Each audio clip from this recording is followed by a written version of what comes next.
Everyone, welcome to the Tuesday, April 9th meeting of the Arroyo Grande City Council. Could we get a roll call, please? Councilmember Secrest. Here. Councilmember George. Here. Councilmember Barneich. Here. Mayor Pro Tem Guthrie. Here. Mayor Ray Russum. Here. Would you please silently join me in a moment of reflection?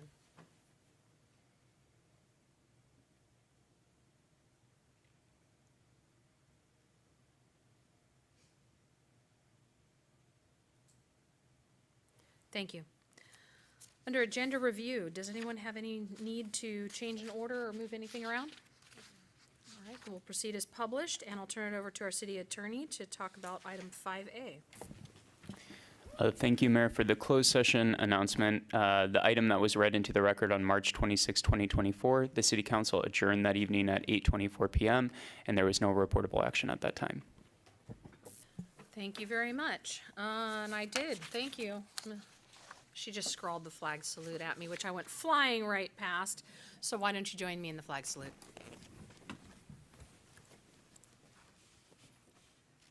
Ready? Begin. I pledge allegiance to the flag of the United States of America and to the republic for which it stands, one nation, under God, indivisible, with liberty and justice for all. Thank you. Thank you, Councilmember George. You're awesome. Item 5B, we have no ordinances tonight, so we'll move straight on to item 6A. This is an honorary proclamation declaring month of April 2024 as Sexual Assault Awareness Month. And is Michael gonna be with us online? Oh, okay. Got it. All right. You are definitely not Michael Boyer. Okay, would you meet me at the podium, Mrs.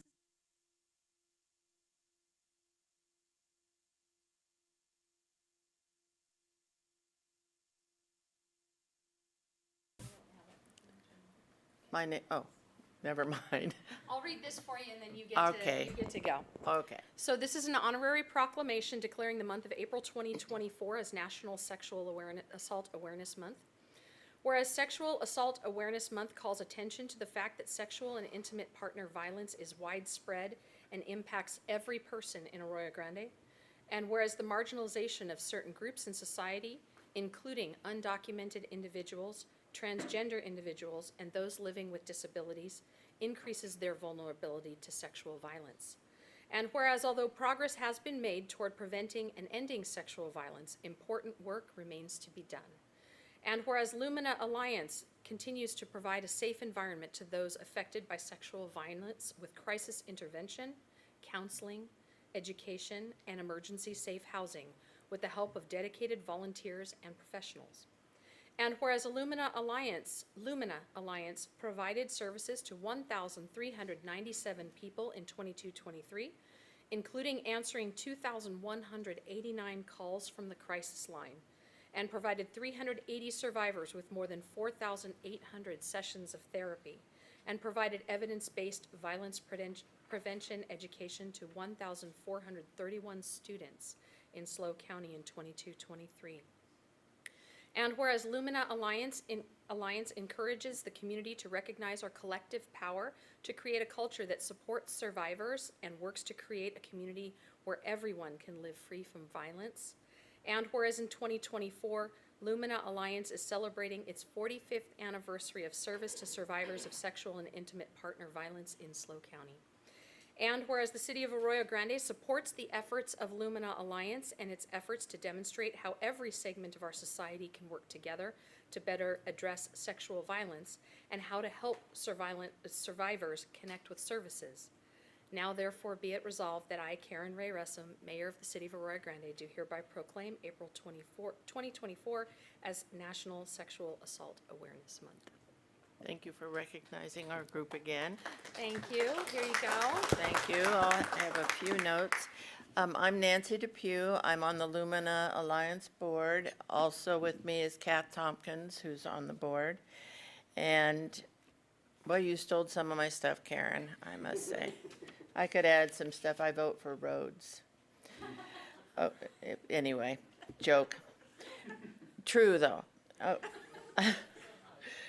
Oh dear. Unfortunately, along with everything Karen said, this year marks a very difficult time for us with getting help for our survivors. Substantial cuts to the Victims Crime Act funding are on the horizon and significantly impacting all areas of direct client services, including a potential reduction in the hours of the crisis line for the first time in over a 48-year history.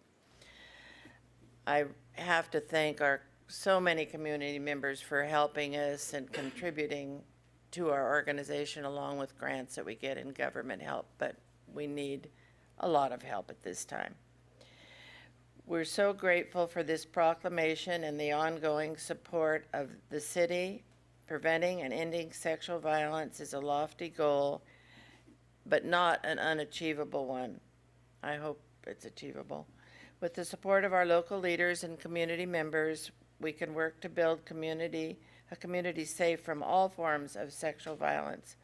On behalf of Lumina Alliance's Board of Directors, donors, staff, and volunteers, once again, I thank you for taking action this month to create our vision of a safe, thriving, and equitable San Luis Obispo County. Thank you. Thank you so much. And any comments from council? Okay, then we'll move on to item 6B. Mr. Robeson, you want to meet me over there? Sure.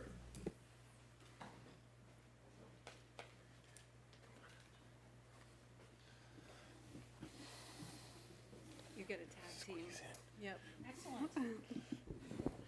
All right, this is an honorary proclamation declaring April 26th, 2024 as Arbor Day. Whereas in 1872, J. Sterling Morton proposed to the Nebraska Board of Agriculture that a special day be set aside for the planting of trees. And whereas this holiday, called Arbor Day, was first observed with the planting of more than 1 million trees in Nebraska. And whereas Arbor Day is now observed throughout the nation and the world. Whereas trees can be a solution to combating climate change by reducing the erosion of our precious topsoil by wind and water, cut heating and cooling costs, moderate the temperature, clean the air, produce life-giving oxygen, and provide habitat for wildlife. And whereas trees are a renewable resource giving us paper, wood for our homes, fuel for our fires, and countless other wood products, they increase property values, enhance the economic vitality of business areas, and beautify our community. And trees are a source of joy and spiritual renewal.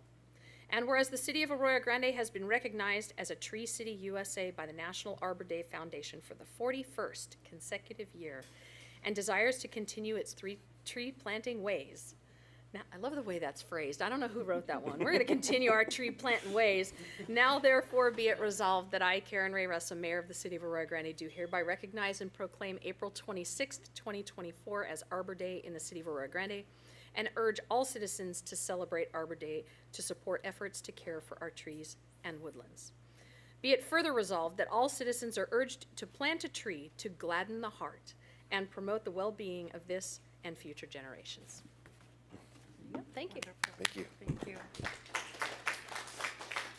Thank you, Mayor. I am Bill Robeson. I am the Assistant City Manager and Public Works Director. So our department is very involved with tree planting, tree maintenance, along with our Rec Services Department. And like the Mayor said, we have been participating in Arbor Day and Tree City USA for 41, going on 42 consecutive years. That's a long time. We plant about 50 trees a year, and we've been doing that consistently, again, year over year. We recognize the importance of trees to our community, the beautification, and just all of those other reasons that the Mayor listed. So thank you for recognizing that, and I'll introduce Sheridan Bolkin. She is our Rec Services Director, to say a few things. Thank you so much. Today we are so proud to recognize the City of Arroyo Grande for its commitment to environmental stewardship and community vitality as it receives this proclamation. By fostering a culture of tree planting and preservation, Arroyo Grande not only enhances its natural beauty, but also strengthens the quality of life for its residents and future generations. This proclamation stands as a testament to the city's dedication to sustainability, green initiatives, and ensuring a greener, healthier, and more vibrant tomorrow for all. Thank you so much. Thank you. Again, anything from the council? All right, then we'll move right forward to item 6D. This is City Manager Communications. Mr. Downing. Thank you, Mayor, members of council. On March 20, I have a couple updates for you this evening, so bear with me. On March 26th, Chief Martinez spoke to the Kiwanis Club and brought along several of our police department staff. They were there to talk about our Police Explorer program, which, for those of you who don't know, it allows young people to become involved in the police department activities, serve the community. They do regional competitions with other Police Explorer programs as well. But the biggest thing is it allows them an opportunity to potentially join our police department. And so through this presentation, the Kiwanis Club was so impressed with it that they actually donated $500 to this program, which is great because that program thrives on donations. So we got another $500 donated, so I wanted to highlight that good story and express our appreciation to the Kiwanis Club. I also wanted to alert the council and the community to a change in the city's upcoming public notices. We will be switching to the new times for our city notices. Several other cities in our county use this platform, and it has one great benefit, being a free publication in our county, so our residents don't have to pay to see a notice that's been published. We'll continue to post notices at City Hall and on our website, so this really only affects our newspaper publications, but I wanted to make the council and the community aware of that. Next, on April 24th and 27th of this month, our Community Development Department staff will be hosting an accessory dwelling unit workshop here in the council chamber for residents to learn about the rules and regulations, learn how to streamline their processes. And this is a partnership with Smart Share Housing Solutions. So that, again, is April 24th and 27th here in the council chamber. We will get more information out to the public as that gets closer and let them know about times and things like that. Speaking of Arbor Day, you just issued a proclamation on Arbor Day. So in order to celebrate that, on Thursday, April 25th, there will be red oak seedlings and seeds for planting distributed at Rancho Grande Park from 3:30 to 4. So if you are out and about at Rancho Grande Park, 3:30 to 4, get a red oak seedling or some seeds. We are also entering weed abatement season. So our battalion chief, Angelo, will be conducting initial inspections of properties for hazardous weeds this week. And properties identified in violation will receive a written notice. And then with secondary inspections occurring in May. So a message to all the property owners out there, make sure your weeds are trimmed as soon as you can. And then last but certainly not least, I know I gave an update on this at the last council meeting. The tree lighting at the intersection of Traffic Way and Branch Street was delayed last week because of the rain. However, the work is being done tonight. So there are some partial street closures in the immediate vicinity of that intersection from now until 2 a.m. And then hopefully that'll be the last of it because we're done. And then we'll establish a tree lighting ceremony with the two Kiwanis Club or the chamber clubs. So that concludes my updates for this evening, Chair. Rotary clubs, right? Rotary. Any idea how long that might be, or is it just when they can both coordinate? Hopefully sooner than later, but when the two groups can coordinate, since it is a joint with the Rotary clubs of both Arroyo Grande and Pismo 5 cities. Perfect. Matt, regarding the ADU workshop, is it a workshop? Is that what we're calling it? I just want to know the time. Is it 6 p.m.? I believe so, but I'll double check that and Okay. make sure. Thank you. Jessica, can I ask a question about that? Can you have, sometimes I don't even see the messaging that's going out on social media, and I want to help push it. Can we sometimes, especially when we're doing workshops like this, that the council can help get the word out, can you tag us in on that, or have your minions tag us in so that we get notified from it? I mean, my feed is so clogged that Right. Sure, I think we can do that. I know we've done that before on some other items, so that's something we can do. that'd be really helpful, because then that can really help us amplify what the city's trying to do. Okay, we do not have items 7 this time. That's for our next meeting. So that takes us straight to item 8. This is community comments and suggestions. This is your chance to come talk to the council about items that are not on tonight's agenda. Please keep your comments to 3 minutes or less and address the council as one body. So again, if you've got comments on items not on tonight's agenda, now's your chance. Come on up to the podium.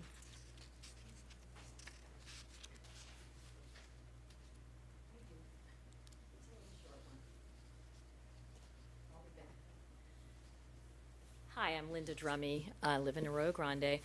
I would just want to, I don't know if any of you are driving down Grand Avenue after dark or when it's raining, but your street, you can't even see the street lanes at all.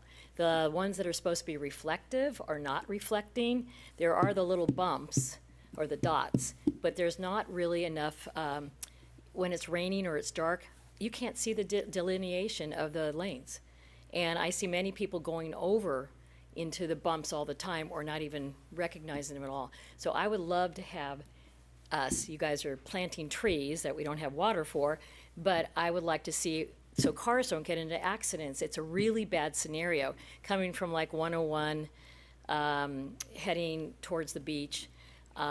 It's really difficult to see at night on the lanes. So I would really appreciate somebody, Mr. Robeson, to put some light, something that will be reflecting so people know where they're driving instead of over into other lanes. It's been going on for years. You guys did put the dots or the bots or whatever those are called, but you need more reflectors because you can't see. And it's really a dangerous and hazardous thing, especially when it's dark or it's raining, okay? Please, all right? Thank you. Thank you. Anyone else on items not on tonight's agenda? Seeing no one here, we'll check in online. City Clerk? If any members of the public on Zoom would like to make a comment, please raise your hand. There are no raised hands. Thank you. So we'll close public comment and we'll move forward to the consent agenda. The consent agenda is collectively items 9A through 9G. So first I'll check in with the council and see if anyone has something they'd like to ask a question about or to consider separately. Any? Yeah, if we could pull 9C for separate discussion and vote. Yep. 9C and, all right. Then let's go ahead and go straight to you for 9C. Did you have, yeah. So, Ms. Valentine just got here, so. thanks. Okay, so, and I don't have questions. This is more of a, I guess, a philosophical thing here. So, one, I just don't think this was really what we were looking for when we asked this, at least my interpretation of when we asked this item to come back. My thought was we were looking for a policy for dealing with excess reserves and some sort of a program that said what we could do with them and also what the process would be for setting that up. And while there's mention of excess reserves in here and that they should be spent on one-time things, I just don't think that we got that out of this policy. The other thing here is I just have philosophical disagreement with siloed money like this. I do think that we go through a budgeting process, we set priorities. I don't think we are a wealthy enough city to be setting aside monies that are not working for us, you know, that are not doing things like fixing streets. I'll point out there's no reserve for streets, you know, for road repair. So, you know, which is also an ongoing need. So I think this sort of bypasses our ability to set priorities in any given year and sets this money aside in the impression that it's just sitting there. And I understand contingencies happen. They happen now.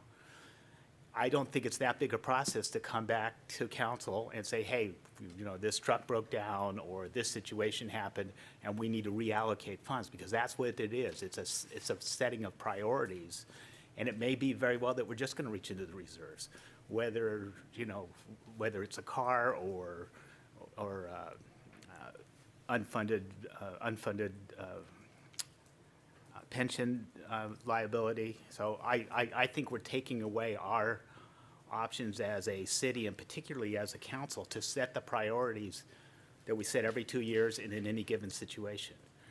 We do have, for an emergency, we have a 15% policy. We have the money available to do this, but now to set aside, oh, and then we have a little extra fund over here and a little contingency fund over here, and it just has that feeling of being, frankly, a slush fund. It encourages things to happen maybe just because we have funding available rather than that we really need them to happen at this time. So I'm not going to be able to support this tonight. That's why I asked for a separate vote. And those are my reasons. Thank you.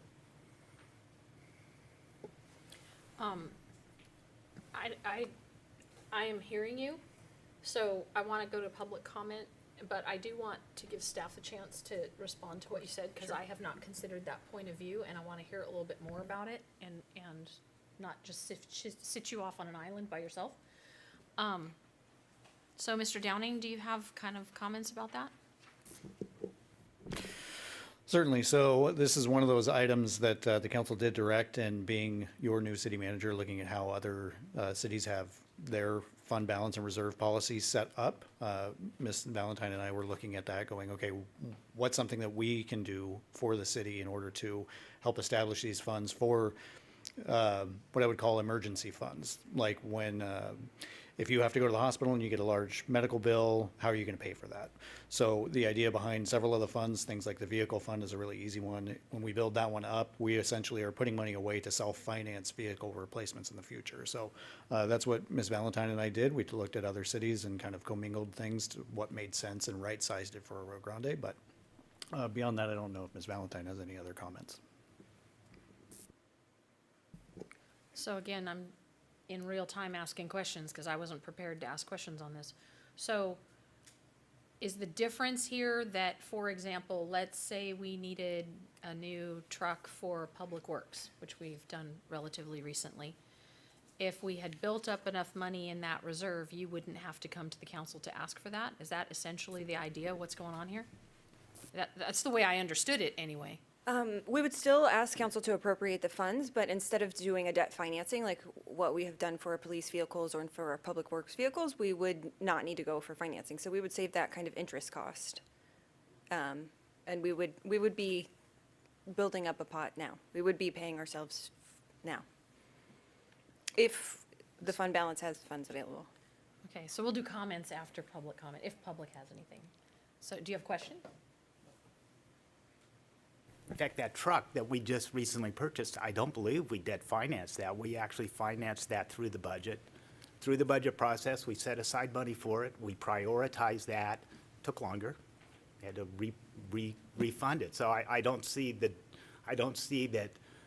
we're necessarily going to save interest money when we in fact can prioritize them when we need them. We can fund it. And if it turns out that something went bad faster than we thought, we have reserve funds that we could dip into if we had to, but two, we can reprioritize other money, which we have. We've moved money from one priority to another, a priority that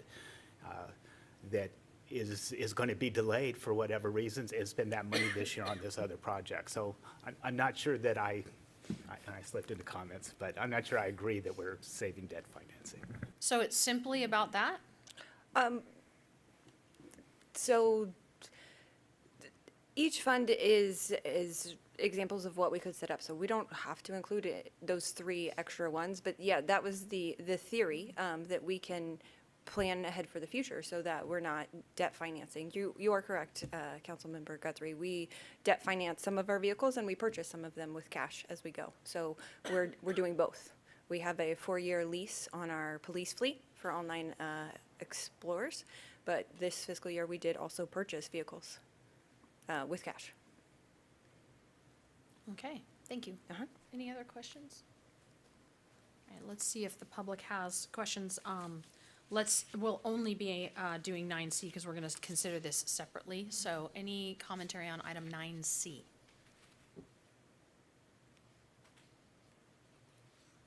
Okay, we'll close that one and check in with City Clerk. If any members of the public on Zoom would like to make a comment on item 9C, please raise your hand. There are no raised hands.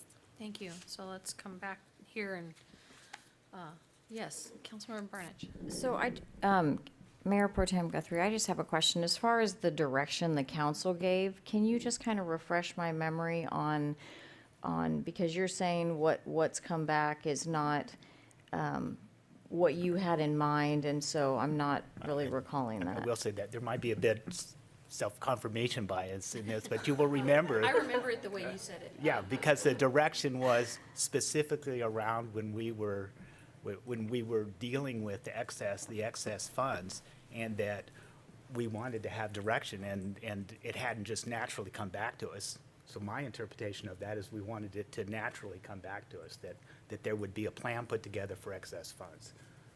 And I seem to remember the conversation revolving around, we had, and originally, back when we gave that 5 million over 2 years to the UAL, whether that actually was the best investment of funds, given the degradation of pavement and the increase, the exponential increase there.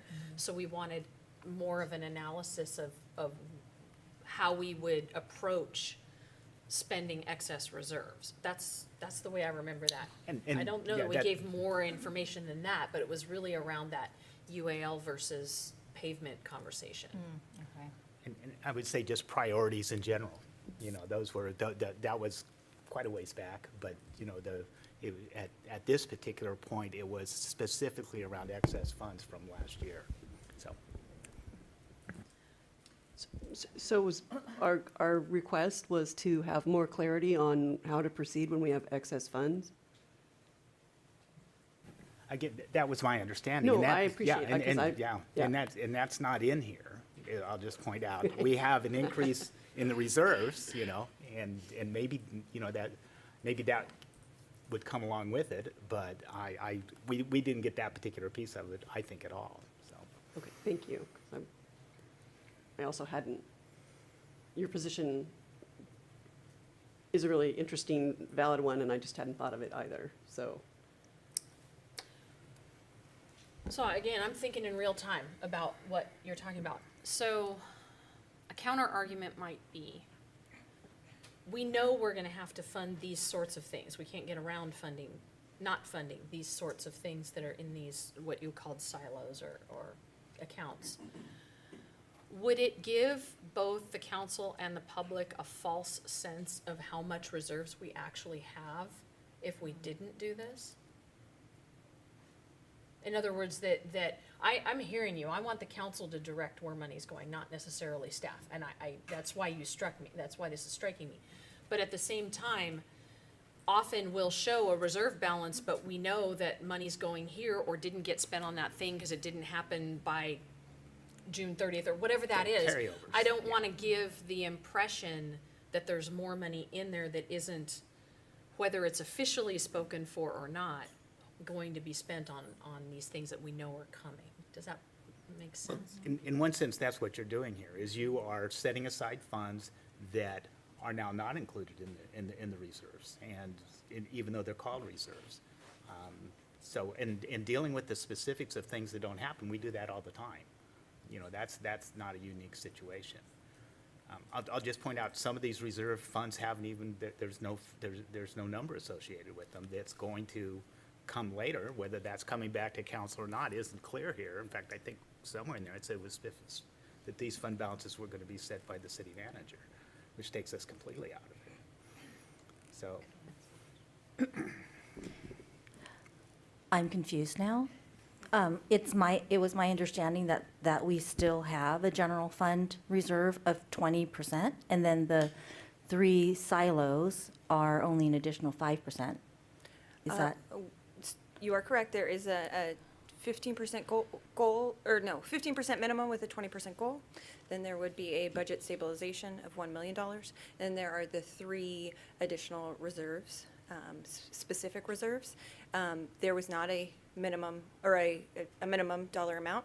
Our intent was to bring that back as part of the budget process. So we didn't want to put a dollar figure now as we're working through the mid-cycle update. So we will definitely be bringing that before your council in the next coming months. So, to be clear, the 3 silos that we're discussing, I'm just going to read them out loud for the public, is the Information Technology Reserve, the Fleet Replacement Reserve, and the Facility Repairs, and that's the 5% contingency, or consolidated, sorry, there's lots of words here. Is that the 5% that we're talking about? Or are you saying that you're going to take our 15% and divvy it up between those 3? That wasn't my understanding initially. No. Okay. We have the consolidated general fund balance that has a goal, or a minimum of 15% and a goal of 20. That is on its Separate. own. Right. Then we have a budget stabilization reserve of 1 million. That is on its own. Then we're creating these 3 extra specific reserves that will have a balance, but we did not designate a minimum or maximum amount at this time. But didn't we, because it's 5% of the general fund? Right. Up to 5%. Maintain a minimum of 5%. Yeah, the way I read this was that effectively we are increasing the minimum reserve fund, the minimum reserves by $1 million plus whatever the other 3 are at any given time. And maybe I missed it in here, but I didn't see any reference to the 5% goal. That you're saying that is still in place. So effectively, we're increasing the minimum, the 15% reserve by some amount, is the way I read this. Isn't it that 5%? But then we'd have the 5% on top of it, because we still have that goal. I thought that 5% was for those 3 silos. No. It says maintain a minimum of 5% of Yeah. the general fund budget as a contingency reserve. On Can you provide me a That's- reference of what That's you're on, reading? Page- that's on the background, correct? It's on. Page 28 of our background, packet. yes. That's our on- existing policy. That is not the new policy. That's the current policy we're trying to update to the new policy. Right, but So our goal would be 21 million, or 21%. It'd be, our goal would be 20% plus $1 million. Correct. Plus 3 other amounts. Correct, So And the 3 other amounts aren't to exceed 5% total? correct. Okay. But we did not set a minimum.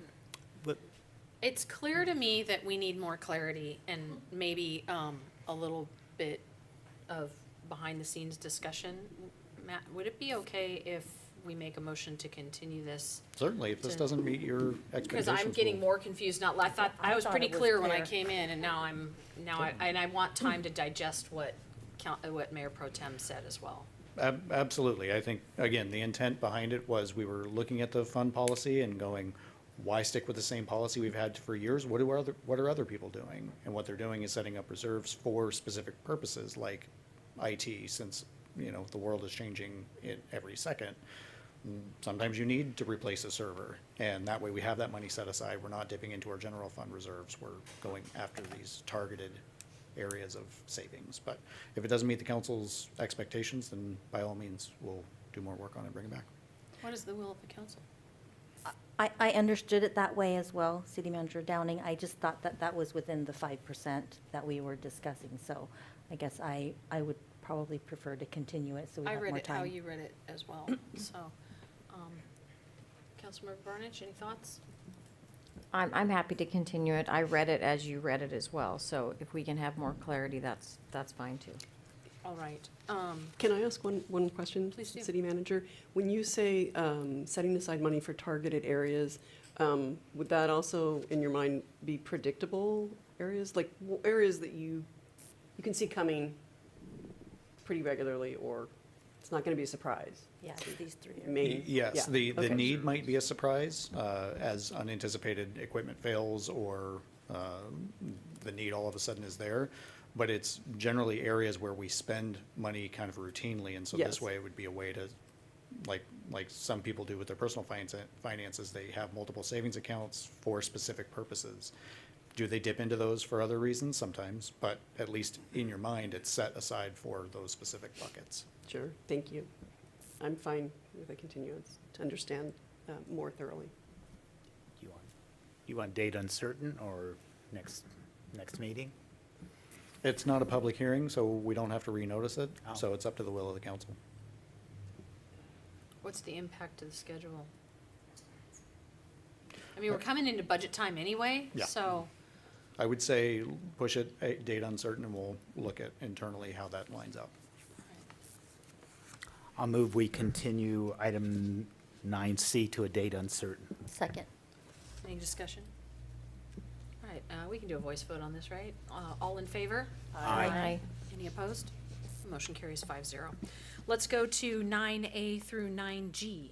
So we already asked if anybody had questions, so let's go ahead and open it up to public. So if anyone has comments on item 9A through 9G exclusive of 9C, please come forward at this time.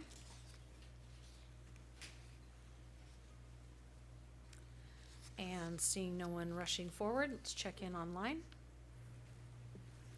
If any members of the public on Zoom would like to make a comment, please raise your hand.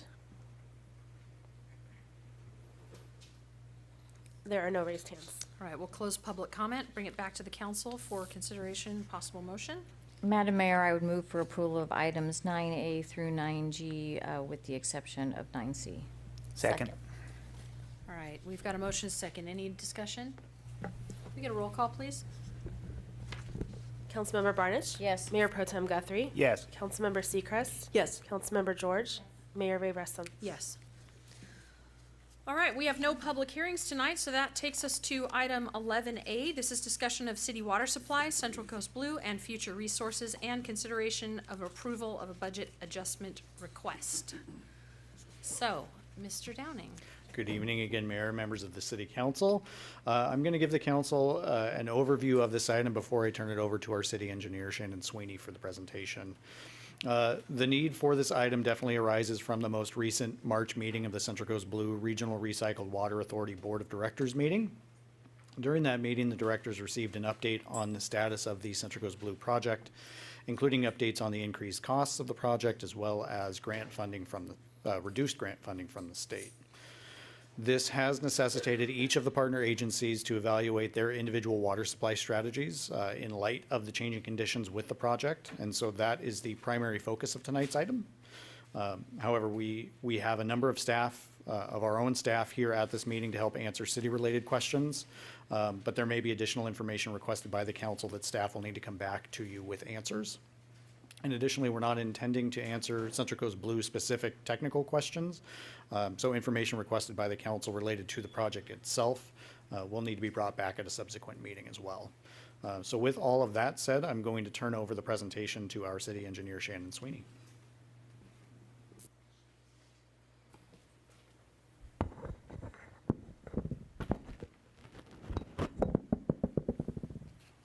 Good evening. Good evening, Mayor. Good evening, Council. My name is Shannon Sweeney. I'm city engineer, and I'm here to discuss the water supply, future resources, and as part of that, the Central Coast Blue project. First, I'd like to give a summary. We received a reprieve from a prolonged multi-year drought, starting with a deluge on January 9th and continuing with healthy precipitation over the last 2 years. But it was very short time ago that city staff was concerned about our water supply and how we're going to continue serving our community's needs. So although this is a reprieve because our immediate water supply is healthy, it's certainly an opportunity to remind ourselves that our current conditions, even though they're good for several years into the future, don't negate the need for us to plan for future shortages. It isn't a matter of if, it's a matter of when those shortages might occur. So this gives us an opportunity to reevaluate the Central Coast Blue project in light of the recent financial information, as well as taking a look at the benefits that the Central Coast Blue project has given us to date, and then an opportunity for us to regroup and how do we proceed from this point on. First, I'd like to share a snapshot of what our supply and projected water demand look like. Interestingly enough, these numbers change over time as we gain information on things such as our groundwater basin, and also as customers change their water demand through conservation. So what I have here is our water supply, and our three sources of supply are the Santa Maria Groundwater Basin, the Pismo Groundwater Basin, and surface water. So I've got a column that's called Safe Yield. The Santa Maria Groundwater Basin, that 357 is not our entitlement. Our entitlement is actually 1,323 acre feet, but current groundwater modeling have shown us that our safe yield is closer to 357 acre feet. We can develop 160 acre feet out of our wells 9 and 10, and then we have our surface water supply that has 2,290 acre feet per year. Now, when you look at the table down below, projected water demand, these are numbers that were developed through our urban water management plan that shows that our demand in the upcoming years will estimated at up to 2,556 acre feet in the year 2045. So when you compare the safe yield total and the 2045, everything looks just fine. And that is true for a normal year, for a single year drought, even for a multi-year drought. When you get into that drought year 5, which is the third column in the top table, you can see that the surface water supply, or LOPEZ, is decreased by 20%, leaving us at 1,832 acre feet and a total of 2,349, which is less than our build-out projected water demand. And those are the sorts of things that we need to make sure that we plan for in the future. As far as our water reliability goes, what we would call a normal year, average water supply, our supplies are adequate. And even if we have a dry year, we're fine. But it's those 5 consecutive dry years or more where things start getting a little nerve-wracking. We get a 10% loss in our supply in 4th year and 10% loss of supply of LOPEZ in 5th year, leaving us with an inadequacy to meet our future needs. And it's important for us to have reliable additional future supply. So while we're comfortable as staff for the next few years, our future staff people might not have that luxury. So this is an opportunity for us to reevaluate what's changed. It's amazing what a multi-year drought does in terms of the way managers look at water supply. So our multi-year drought ended in 2023. Climate change has really changed how water managers look at water supply. It used to be that you could look at the past 20 years and know what the next 10 years are going to look like. That's not as easy these days. We can no longer predict what an average water year, or it's an average water year, but it's so extreme on either end. It's still the same average, but you're dealing with super dry and super wet. The multi-year drought condition resulted in far more conservation than we had anticipated in our 2015 urban water management plan. In fact, we had 24% more than projected. What you see there, gallons per day per person, that's what GPDP is. Back in 2007, every resident in the community was using average 191 gallons per person per day. But you can see in 2023, that's gone down almost by half at 100 gallons per person per day. It's interesting to put that in light of what the state's indoor water use goal is of 50 to 55 gallons per person per day. So it really does suggest that there is a little bit more opportunity conserve, but that 50 to 55 is indoor only health and safety. So it's about half again of what we're currently using. The multi-year drought really did give the policy makers some thought as to how water could be managed differently in the state. 2 management policies changed during that multi-year drought. One of them was Zone 3 changed their contract that allows for the storing of surface water in Lopez Lake. This change was made in October of 2022.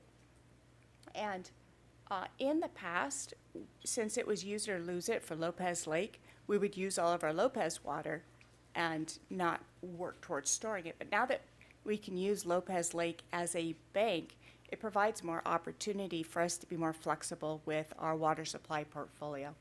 In addition, Department of Water Resources changed how state water could be bought and sold. And San Luis Obispo County actually did execute an agreement with Central Coast Water Authority, or CCWA, to exchange some of their unallocated Table A, or state water, for capacity in the Central Coast Water Authority pipeline, meaning that it's providing more opportunity for exploring that for future water use.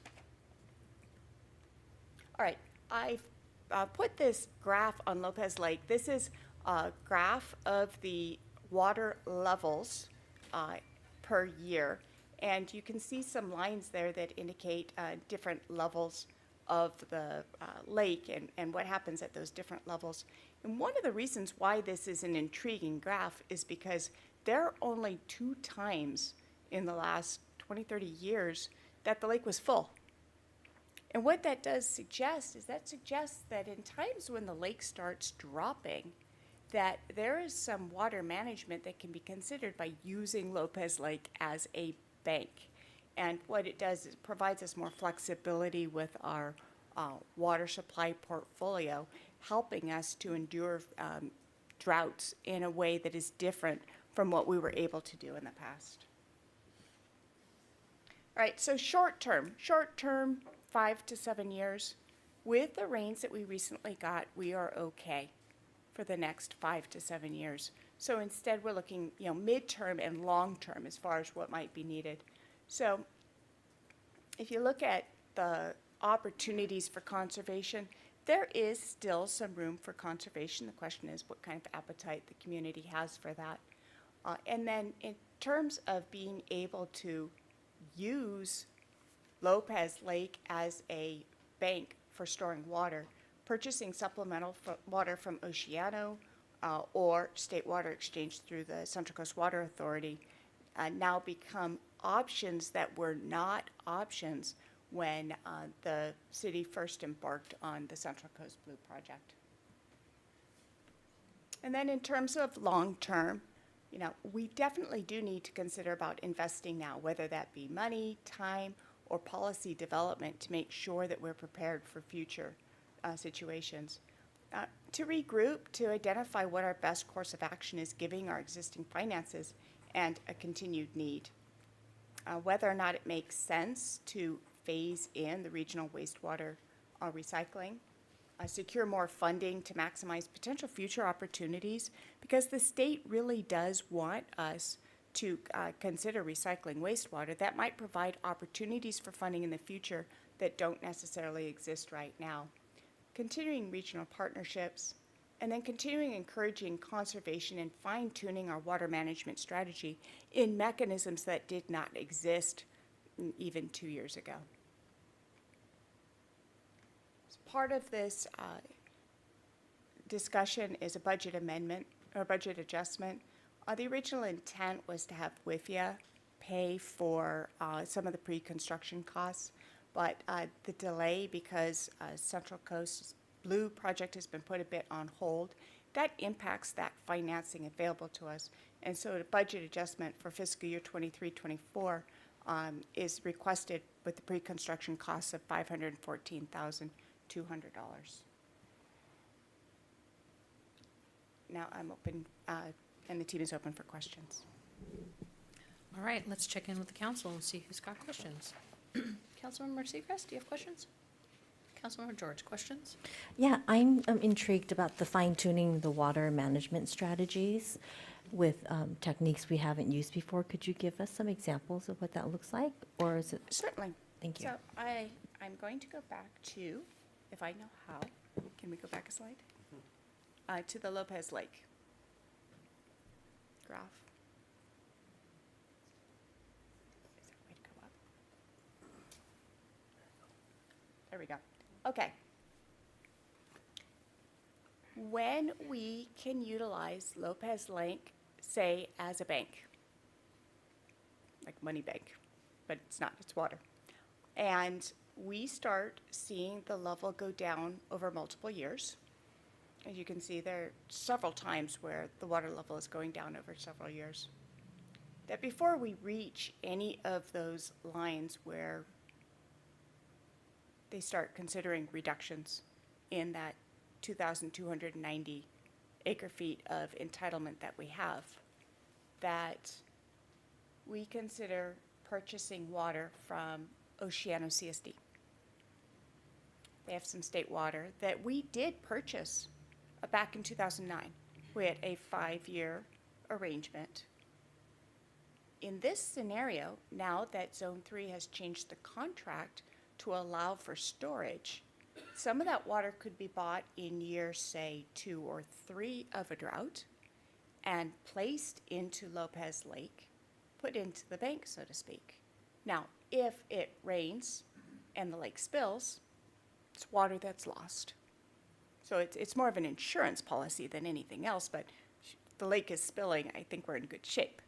But it would allow us to stop the drop nearly as far and put that money, put that water on the balance sheet, so to speak, making it available when in the past it was a use it or lose it, and that carryover into future years wasn't an opportunity. That is only possible now because of changes that were made in October of 2022 when they realized that there was not, an empty reservoir is an opportunity. It's a resource that can be used, and that's one way that those exist now that it didn't exist before. Thank you for that clarification. In the water alternative study, there was the opportunity to purchase state water from two sources, from Oceano and from the county, correct? Is there a difference between those two? There is. The purchase from Oceano is the purchase of Oceano CSD's Table A amount. It's the amount that they already have an agreement with San Luis Obispo County for that certain amount. The amount from the county itself, each one of the project participants in San Luis Obispo County who have water, who purchased into state water from the get-go, they have a Table A amount. Oceano is one of them. There is over 14,000 acre-feet of water that is not allocated to any project participant. Back in the 1960s, San Luis Obispo County asked for 25,000 acre-feet per year. Not everybody took it. So there's this 14,000 acre-feet that just wasn't taken. That's been sitting there, and the problem is that there isn't capacity in the pipeline to deliver that water. The pipeline was only built for the size of all the project participants who take that water. So there's no physical way. That pipeline is owned by all the people who are taking that water. So DWR, as part of this multi-year drought, has changed the rules. This wasn't allowed before, where San Luis Obispo County can go to Central Coast Water Authority and say, hey, you've got capacity in your pipeline because the not everybody's using it because the allocation that year is low. We've got too much water. How about we give you 1,000 acre-feet of water, you let us use 1,000 acre-feet of your capacity, and that's a different way to bring water in. Again, that didn't exist before. The county signed an agreement with CCWA to do that just at the end of 21 or 22. Now, nothing was done with that water because everything was wet by the time that it was actually executed. But that is a different way. Now the question is, okay, now San Luis Obispo County has this water. How is that going to be distributed amongst all of the jurisdictions? That's why there's a difference between those two, is Oceano is, this is my water. Whereas for the county, who amongst the jurisdictions is going to get whatever water was purchased through that arrangement? So Oceano is more of a sure thing, is what you're saying? Oceano is an easier, probably a more straightforward, because you're only dealing with one entity. Right. Yeah. So just as a follow-up on that question, doesn't our ability to purchase that when we're not in crisis require a vote of the people to give us the ability to exercise that change in our policy? I believe we're only authorized to buy state water in time of declared emergency. But would we be buying state water? Would we be buying water from Oceano? Well, it's like Table the A water, she's buy. saying, so that's state water. But it's going through Oceano. So, If it's, I'm sorry. Mr. Downing? So yes, in a declared emergency, yes. However, that's one of the options we can look at is what are the options? We haven't even talked to Oceano about this opportunity yet. This is just a list of the alternatives that we can If consider. the public could maybe keep it down a little bit, thank you very much. So could we start having those conversations now in terms of their interest in that in a future emergency state? Could we look at potentially ballot measure changes for ourselves of being able to purchase state water during non-emergencies, potentially? We're bringing it up as one of the alternatives that the council can direct staff to continue looking into. Thank you. I'm just going to ask for clarification so that I'm straight up here. So if we wanted to purchase state water from Oceano to pump into Lopez as a reserve in a year where we're not quite in a drought yet, to kind of bring up our bank, if you will, you're saying that that's purchasing state water, so we would have to go to the ballot for that? Currently, yes. Okay, thank you very much. Those are my questions for now. Thank you so much. Thank you. Councilmember Barneich? Yes, thank you. So obviously, we've heard this purchasing water from Oceano for a long time, over and over. I guess my question still remains is if we're in a drought, the whole county's in a drought, Oceano's in a drought, so why all of a sudden would they want to sell us water or their state water? I mean, unless they just have so much more excess than Arroyo Grande. So I don't really understand that.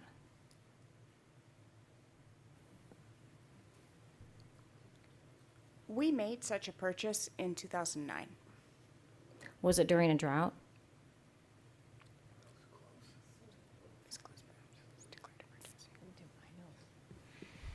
So my understanding from talking to the team is it has to do with the fact that Oceano's water demand is less than their allocation. So they essentially have, put simply, more supply than demand. Will that continue to occur in the future? It's not a guarantee. Right, and I would imagine that, I mean, I know from being on Zone 3 that the demand is less, but to me, it's not like they're far away in some rainforest where they get lots of water and we're in the dry desert. We're all kind of in the same area, in the same situation, and if we were going to purchase it ahead of time, if we did that, wouldn't they be somewhat reluctant because they might need it later? It sounds good in theory, but if it really came down to it, I'm not sure. Okay, sorry, comments. Mayor Pro Tem? I actually have a number of questions. I wish I brought the paper because I asked a lot of these in advance and I don't have it. But first I want to follow up. We talk about, stay on state water for a minute. We talk about the county and we talk about Oceano. Why isn't Santa Maria or one of the other state water providers on our list of people we might want to negotiate with? When considering the opportunities for moving water from Santa Maria up to San Luis Obispo County, there are a couple of challenges. One has to do with the physical challenge of getting the water over the river. There is a pipeline crossing there. That pipeline was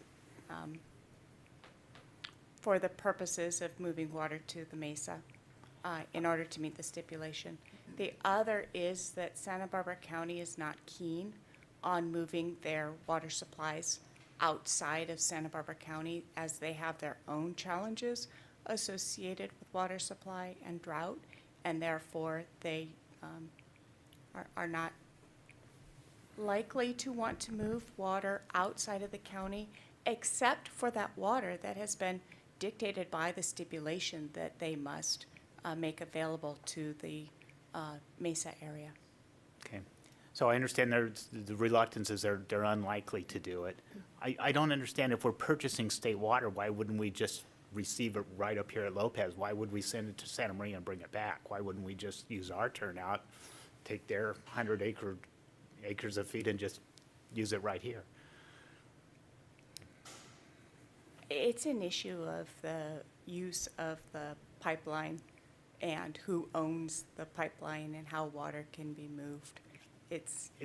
I just don't see the difference between that and Oceano is where I'm going. If we buy it from Oceano, it's the same issue as if we buy it from Santa Maria, or anybody else. I'm just not getting that part of it. But it's not crucial because I think you're right. Santa Barbara's not going to let them do that either. I did ask if you guys could do a calculation on if we had 100 acre-feet of state water and the insurance, which we haven't talked about, which I think everybody knows about, but and the insurance. How much state water would we have gotten over the last 10 years? Basically, if we matched Pismo Beach, would probably be the number.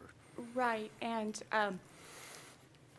I think that the reason why you're asking that question is because it's not 100% allocation each year. However, because of the large size of the unallocated water that the county has, that if you had a Table A allocation of 100 acre-feet per year, that unallocated amount provides you that 100 acre-feet per year. So over the last 10 years, we would have gotten the full allocation of 100 acre-feet.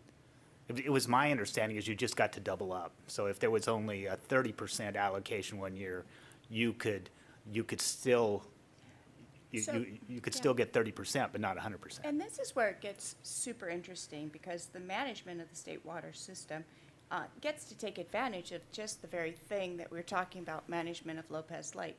And that is the ability to store water and carry it over in San Luis Reservoir. So when you've got a huge unallocated amount of Table A of 14,000 acre-feet per year, and San Luis Reservoir, which is one of the large reservoirs on the state water system, isn't spilling, then you get to bank that year after year. And so it's more than just the annual amount and drought buffer, which we're talking about, that insurance, is that you can constantly call upon that water that's sitting in San Luis Reservoir to help bolster that amount. And that's one of the interesting things about the management of water in the state water system is how water's moved around using all the resources that the state water system has. So it's a short answer that we would have received full allocations? Yes, based on the circumstances that existed. And then when you did the water demand, I'm going to guess that you used our current 100-gallon use Yeah, as the that number there? calculated it out based on build out, and it was at 112. Not exactly the 100. Yeah, the 100 is what we're at right this year. If the state did come through with their goal, which will turn into a regulation, as we know, we would be less than half of that. Mm-hmm. Okay, I know. It's an interesting goal. It would be interesting to see statewide how they would actually implement that goal. Well, I'm sure there would be fines. That's how they do it. So then we have, I'll use the 357 number, I think, that we, at least according to our latest studies, say is what we really have available, even though everywhere on the books we say we have the other number. Mm-hmm. Have we had a second opinion on that, on that study to know that it's that we're confident that really is the number? I mean, it's pretty big, pretty drastic change. Right, so I have two answers for that. The first answer is that was our second opinion. It was peer reviewed. So the model was originally put together by Geoscience, and that was peer reviewed by both WSC and GSI. And the second answer is that as more information comes about each water year, provides us another opportunity to recalibrate the model. And so if you think about it, every year's information is another year to balance against the water model to see, okay, with these conditions, does the model tell us what actually happened? So when they don't quite match up, then it's an opportunity to look at the boundary conditions of the model and to recalibrate it in order to match the years that occur. So every year is an opportunity to refine that model.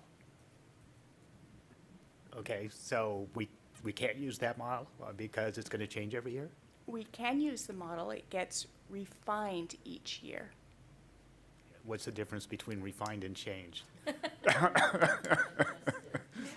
refined is to get the results from the model closer to what really actually happened. And at what point do we have confidence in that number? Do we have significant confidence in it now that it's not going to change by 20% or 10%? I'm not sure in a position to answer that question.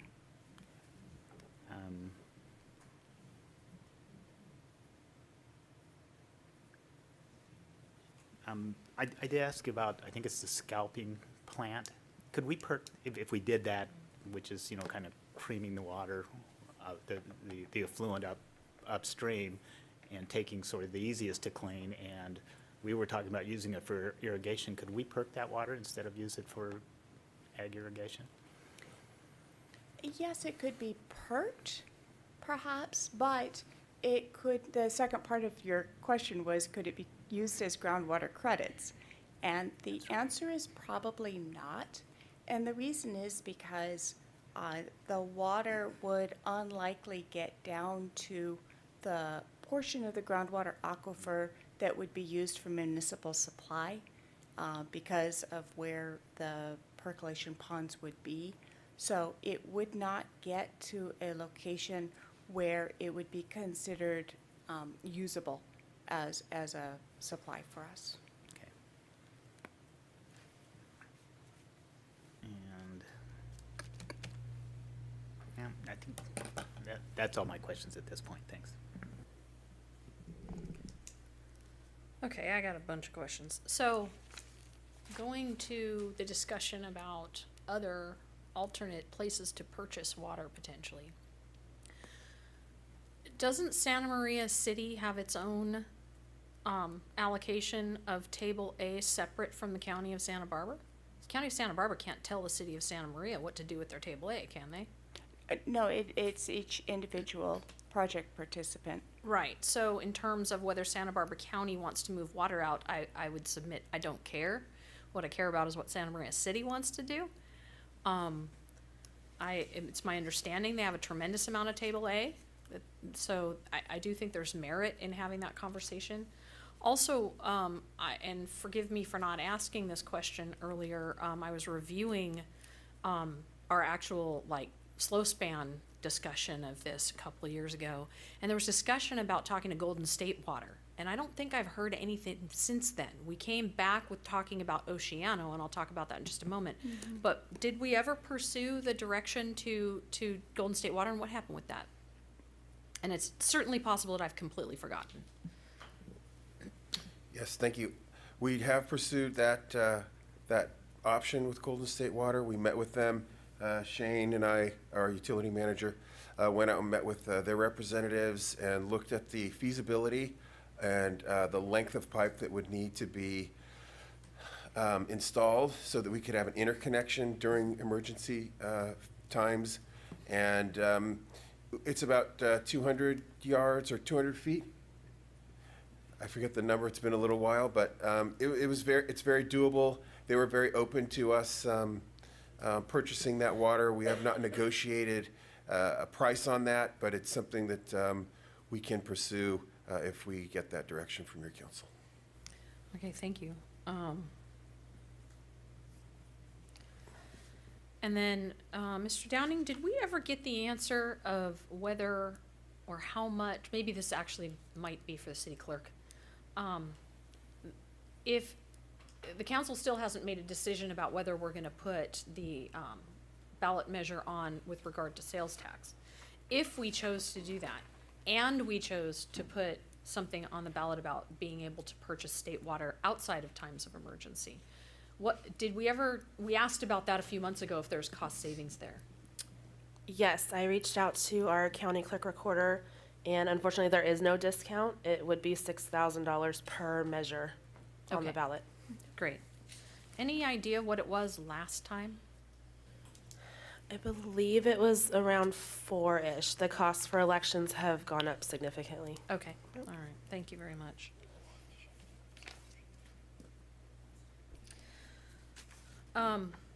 So, Shannon, you kind of caught me by surprise about the fine tuning question that or comment that you made about, didn't we just do that? We looked at our water management plan back in, and I'm sorry, I've forgotten, but I want to say it was just December. I mean, it was only a few months ago that we changed that. Are you talking about changes that are even more so than what we did just very recently? Are you speaking of, I mentioned fine tuning twice, once for our water management portfolio, and the other one is the groundwater model. I'm assuming you're talking about the portfolio? Yes. Yes, we did come forward with the urban water management plan. With that, So what are you proposing, or what are you talking, you caught me by surprise when you were answering Councilmember George's question. What would you be recommending that's in addition to the changes that we just made? in terms of just being able to use Lopez Lake as a banking opportunity, the change for the contract for Zone 3 was done in October of 2022. So it was relatively recent that occurred. It does take time for the urban water management plan to be put together. I can imagine that those two kind of dovetailed next to each other. And so that the fully exploring the opportunities that have arisen out of these new developments, I think will take a little bit of time for us to put together what that truly looks like in terms of how we can use water in the future. Okay. I'm trying to get all my non-Central Coast Blue questions out of the way, so, sorry.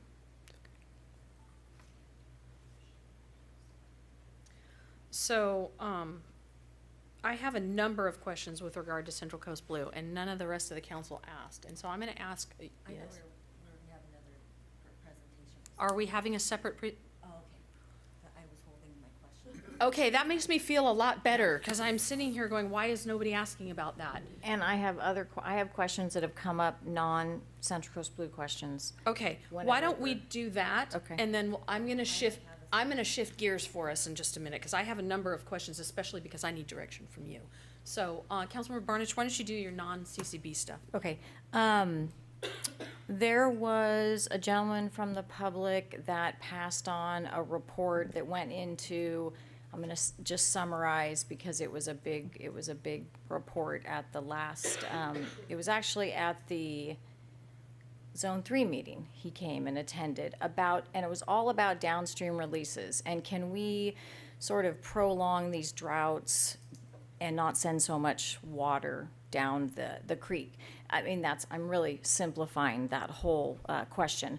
So I passed on that report to staff, and would that be something perhaps that would be something we could look at closer as far as the downstream releases? I know there's the environmental part of it, and then there's the farmers as well, because they rely on that, and we did touch on that at the Zone 3 meeting. But is that anything that we would look at in the future, since it was just interesting that he brought it up? There was a lot of data in that document. Yes, it is something that we can take a look at among all of the other points that we're bringing up tonight and that your council's considering. We could take a look at that, but yeah, there are really significant issues with the amount of released water, and then the biological and habitat issues and impacts that would arise because of that. So it's something that we wrestle with, and we contend with that each year almost, but again, it's something that we can explore on a more holistic level. Okay, I guess I was wondering, how is that, as far as the downstream releases go, does that always, I mean, has that been looked at more closely recently in the last 5-10 years? Or is that just mandated by the state, and that's kind of it? It is required by the state. It's just part of the agreement that we have, and the water flowing down Rio Grande Creek. But it really hasn't changed. I mean, the stipulations and the requirements for that over the years. So I I haven't read any. I haven't seen any recently. So, but it's something that we can take a look at more closely to see if there's any options in that. Okay, and then my second question that came up is regarding state water. Just in the last, I don't know, 5 years, how often did the agencies that take state water, purchase state water, not get any state water because they weren't? I was supervisor for a whopping 1 year, and that year we got 0. Yeah. So I can tell you that was Yeah, you- 2014. You're right. It does go up and down. I don't know that data off the top of my head, but Hey. we can take a look at that. Shane might know that. He's in good encyclopedia, but Shane, do you I'll want to put him on the answer that spot. question, or do you want to table it for? No, it's okay. Okay. It came for a reason, right? I am Shane Taylor, your utilities manager. So what was the question again? I just, State water, how often do the agencies that take state water actually get state water? they get it all the time. They So get it all. So all the allocations, but I thought that I remember, like the mayor says, that some year they say, nope, you're not getting any. Well, here's the deal. It's never gone to 0 on my mind, but even when it went to like 10%, you have to remember what Shannon told y'all is the county has a lot of extra water. So the only, not even 5,000 acre feet is prescribed by contract. So they got this extra stash of water. When the state says, we're only at 25%, well, that 75% that the contractors would miss could be made up with the county's water. So they, whoever, at least in, there's not that many state water contract, Morro Bay, CMC, Pismo, Oceano, San Miguelito, Avila even gets a little state water. They've always got what they needed because the county has that extra water to make up when the state says we can only deliver 20%. Normally, yeah, you're right, they would only get 20%, but there's all this extra that they can draw upon, so. I will That's all. clarify, though, that not all of the state water receivers Right. do get that full makeup from the county. Sometimes it's a little bit, and they get not their full entitlement of state water back. And I know that from my previous experience. But they make up quite a bit, so that's the one caveat of the county having this extra water, so. And believe me, other jurisdictions have come after that water. But the counties, in their credit, have stood firm and are holding on to it. Okay, so, so again, going back to if we're in a drought, probably California's in a drought, maybe we won't get, not us, but if the state, the agencies that take the state water, they might not get their allocation of state water. Maybe they'll get it from the county, maybe, not guaranteed. Okay, thank you. Okay. Mayor Pro Tem, you leaned forward. Did you? Yeah, I guess I'm sort of hearing two different scenarios here. One where we heard that basically they've gotten 100% of their allocation.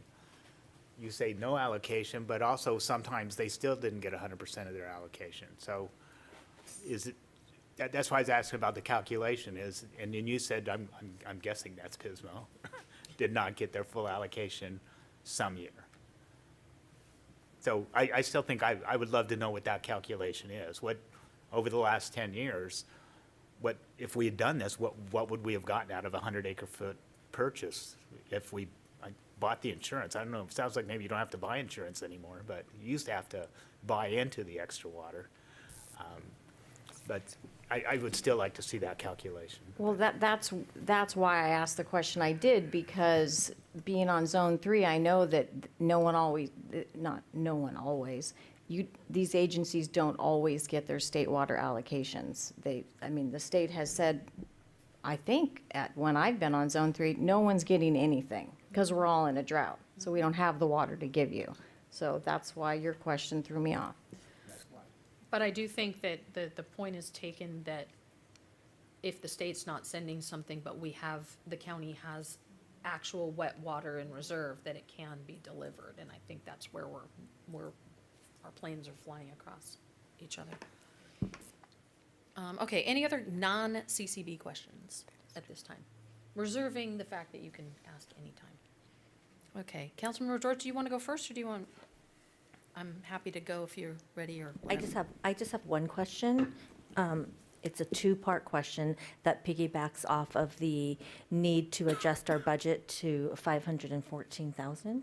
So it's my understanding that we're adjusting the budget for the construction manager at risk scenario. Is that correct? No? He's shaking his head no. No, that would be potentially a future alternative, depending on how, what the council directs, what the partner agencies, how we move forward. This is for money that we've already spent and anticipated recovering through the WIFIA financing. So the other $500,000 that we were discussing is part of the $2 million, which would have been for the construction manager at risk if we choose to move forward with that. Is that correct? Our portion of it? Correct. Okay. So when we're talking about CCB and we're talking about looking at other alternatives, looking at alternative equipment methods, at what point will CCB consider looking at and sharing with us the differences between, and I'll just throw these terms out that I discussed with you, City Manager Downing, not that I'm an expert, but I think I would like more clarity on them, the design build model, the design bid build model, and then the construction manager at risk model. So could you just share a little bit of what those three differences are, and then that we can pass on to our representative, Mayor Ray Russum, to further look into? Certainly. So I'm definitely not an expert in some of those alternate delivery methods. What the partner agencies have been pursuing up to this point is the typical design bid build. You have a consultant who designs a project, you put it out to bid, people bid on it, and then you go build it. So that's kind of your traditional procurement method. Design build is where you actually have a designer who also becomes the construction manager. And so they have their construction team, they have their design team. They work very closely with the owner to design a facility, whatever it may be, and guarantee basically, we will deliver this product to you at this price and no more. My understanding of the construction manager at risk is you essentially have a designer that then you go to the construction manager and say, bid on this project at a maximum price. And then that construction manager is responsible for delivering that product at that price. And they get something out of it, which is why it's also an option. But again, I'm not fully up to speed on what that completely looks like. Thank you for that clarification. And the last question I'll ask, you may not have an answer for, but I just wanted to throw out there for the mayor to just kind of have her wheels turn a little bit. The concept of an alternative equipment method, like some of those plug and play methods, in my research, a lot of them were designed to recycle to reclaim the water and use it for ag purposes, thus freeing up the ag water that would be used. My question is, I just don't understand how we would get the ag water, because aren't they mostly well water? Like, how would we offset that? So to answer that last question, yes, most of the ag properties are well water. The question on the plug and play alternate method of project delivery is one that I don't have a lot of information on because we have been going down this traditional design bid build kind of path. I think it's an interesting alternative. The question becomes, what type of facility are we talking about? Is it a scalping plant where we're using that scalped water for irrigation purposes and then hopefully having that extra ag water in the aquifer? Is it large enough to handle the amount of, is it a fully recycled system that can handle the amount of water that we're talking, or wastewater that we're talking about handling? Those are questions that I don't have answers to. I think are interesting questions, though, for sure. So the design bid build is what we currently have.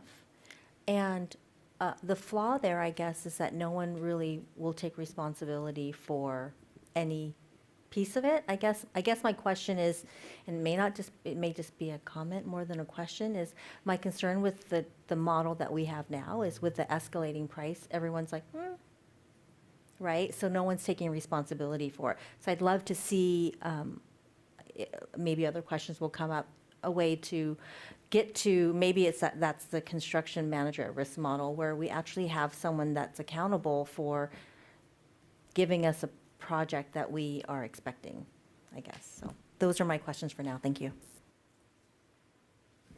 All right, I got a pile for you. Did the three things that Councilmember George brought up, those three models, did that come from you or did that come from the lead agency? So the conversation on the design bid build definitely came from my brain. The design build also came from my brain because I've been part of a design build project previously. The CMAR is the information that I'm gleaning from the project partners as we've continued to talk about the escalating project costs and how to deliver a cost-effective project that we all expected. Okay. And a lot of my questions are gonna revolve around stuff like that, and, my brain may be a little more, down in the weeds than the rest of the council because I'm the rep, so a lot of the questions here are gonna be way different than what y'all were asking. So, you answered my question, what was collaborative delivery? I didn't know what you meant, and now I get you were talking about that. So, one of the things that the staff report said is, should we pursue additional funding? Did that mean via a 218, another 218, or what did that mean? Did that mean additional grant funding? I didn't quite understand that. It's kind of all of the above. Okay.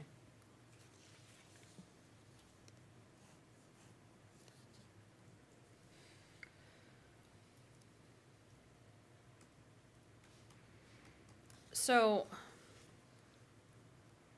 I went back to old video and all of that and tried to kind of retrace how, not CCB in particular, but how this council got to this spot. And I went back and actually watched video, because it's not in the staff reports and it's not in the action minutes. And in September of 21 and November of 21, there was a table in a staff report, in a staff presentation, that basically, as this was presented to the council in 21, said our total estimated obligation after grant funding was gonna be roughly 12 million. And obviously, I don't need to go through the steps since then. The concern I have as the rep sitting here is I'm increasingly uncomfortable sitting at Central Coast Blue because I haven't had direction from this council that even 93 million was okay. We didn't have that discussion. And then we go, in public, if you would, please, please. I'm really trying to concentrate. It's hard. So if you could keep your conversations silent for a bit, it would really be helpful. So now at 150, we still haven't had this conversation. And that's where we're at right now as a piece of this conversation and our water management, and our overall water management plan. So that's my question to you is there any indication, a reasonable indication, that you could value engineer this back to what this council originally said we were gonna do, which was a project at roughly 52 million and our portion after financing, or excuse me, after grants being 12. Do you see any reasonable path back to 50 million? No. So this council hasn't had the conversation of even if 93 was something we were willing to do, and now we're looking at 150. So for the council, I want that to sink in as we're having this conversation and as we're about to hear from the public, because I am sitting there ostensibly signing checks and approving things that are far over my $25,000 limit before I gotta come back and get direction from you. So I need some really significant direction from this council tonight in terms of how to go forward, and that's informing the questions that I'm about to ask, okay? So I think I just heard you say you don't see a path back to 50 million. Correct. What do you see that possibly coming to in terms of that value engineering? I would be completely speculating if I were to make a guess. But could it be 10% of the 150? Possibly. Could it be 20%? Less likely. So we're still in the upwards of $100 million. Okay, so let's just say 50% is probably off the table then. Yes. Okay, so then this council would be basically having a discussion that at best we might get to 80 million. Total, not our portion. 75 million. Well, I don't even think you could get to 80 million. Okay, so that's helpful. Thank you.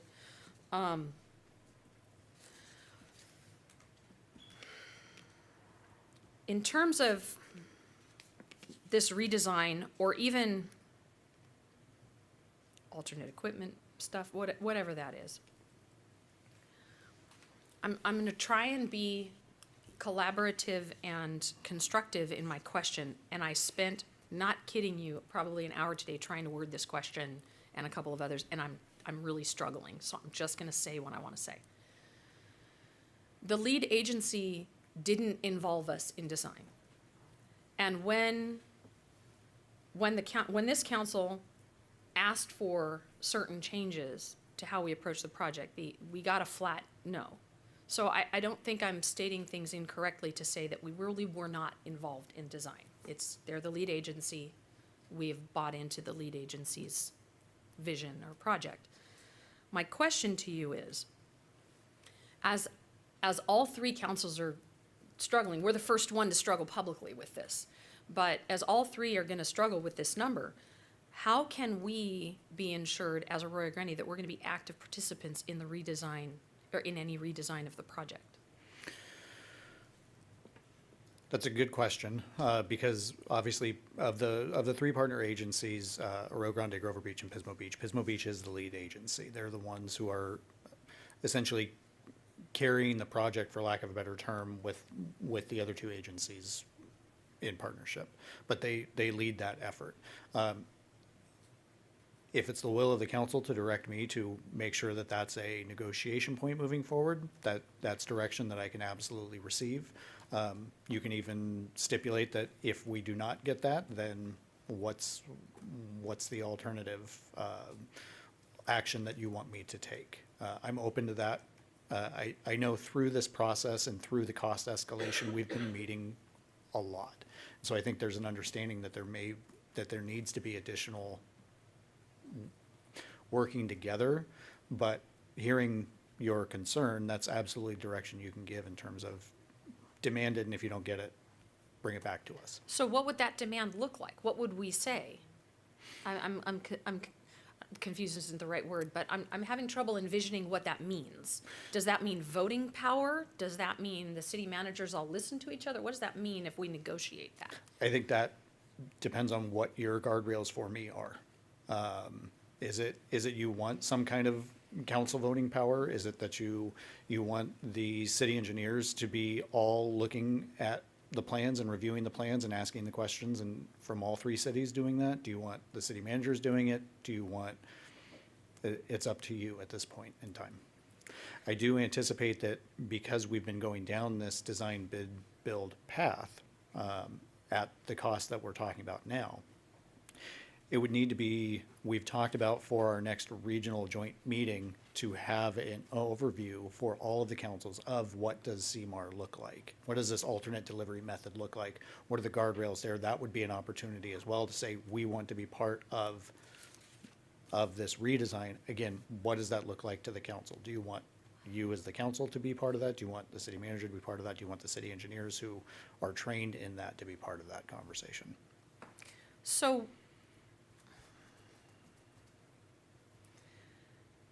So if the CMAR, that's the first time I've heard that term tonight, the council, well, call it CMAR.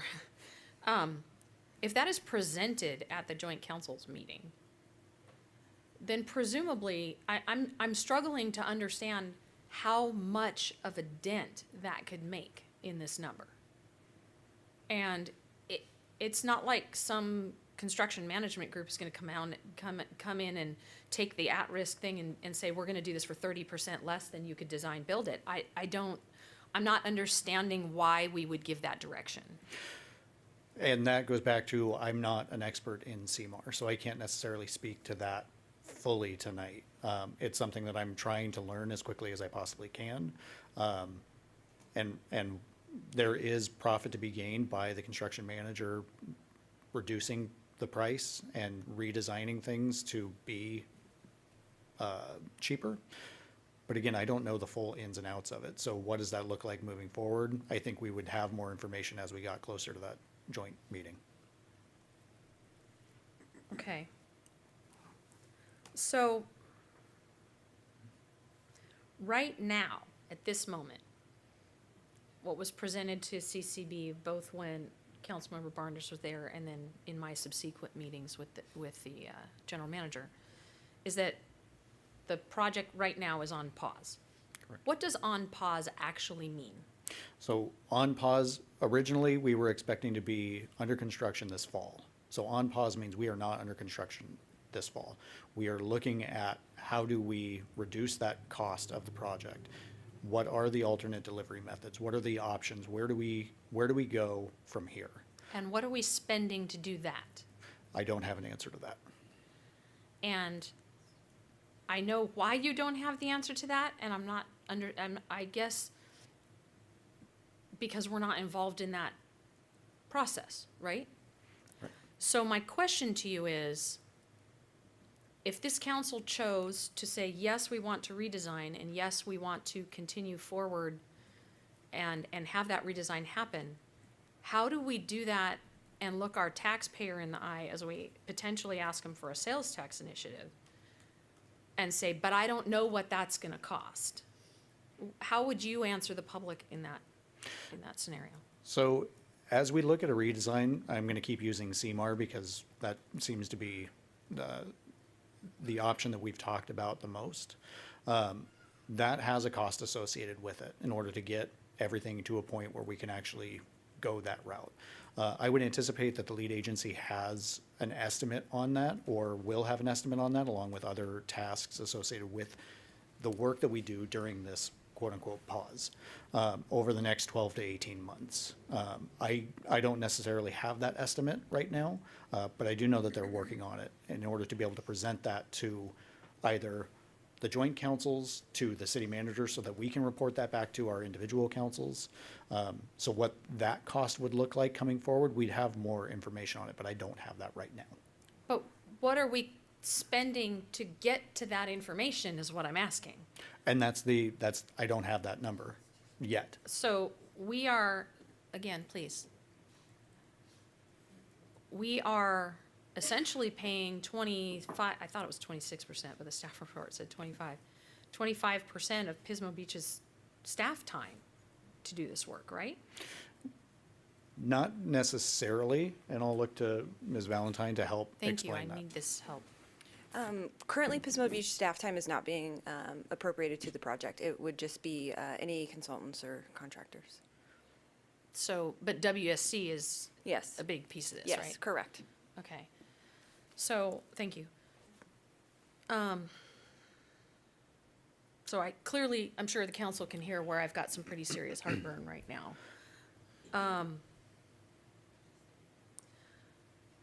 Can I ask a question? Yeah, please do. Okay. Regarding the CMAR, so, and I know you probably don't have the answer, but I'm just putting this out there. What's confusing about that is because of the way cost has gone up on wood, on asphalt, and on concrete, everything. How can, unless it's a really small, well, it can't be because someone's going to bid the project and the project's going to be actually built not that day when they bid the project. So I guess it sounds like a really good idea. It sounds like a guarantee. Why wouldn't we do that? But I don't understand how, like the mayor was asking, with all this cost escalation of goods, where are they getting their goods that are cheaper in order to give us a cheaper bid? It's confusing to me because of that. And if we go to every month that passes, that number's going up anyway. So Yeah, that's what I it mean. might be different than the 150 today, but what does that look like 6 months from now Yeah. when we have the, I don't know what you call that type of bid, but when that contract comes back. So, the CMAR, Construction Manager at Risk Model, that is something that is implemented for huge projects like this. Potentially, yes. Okay. And that, again, going back to, I don't know enough about it yet. I don't know enough about how it works, the cost, to be able to make that. If you ask me flat out, should we do this right now? I can't answer that for you, because I don't know the cost and I don't know how it works.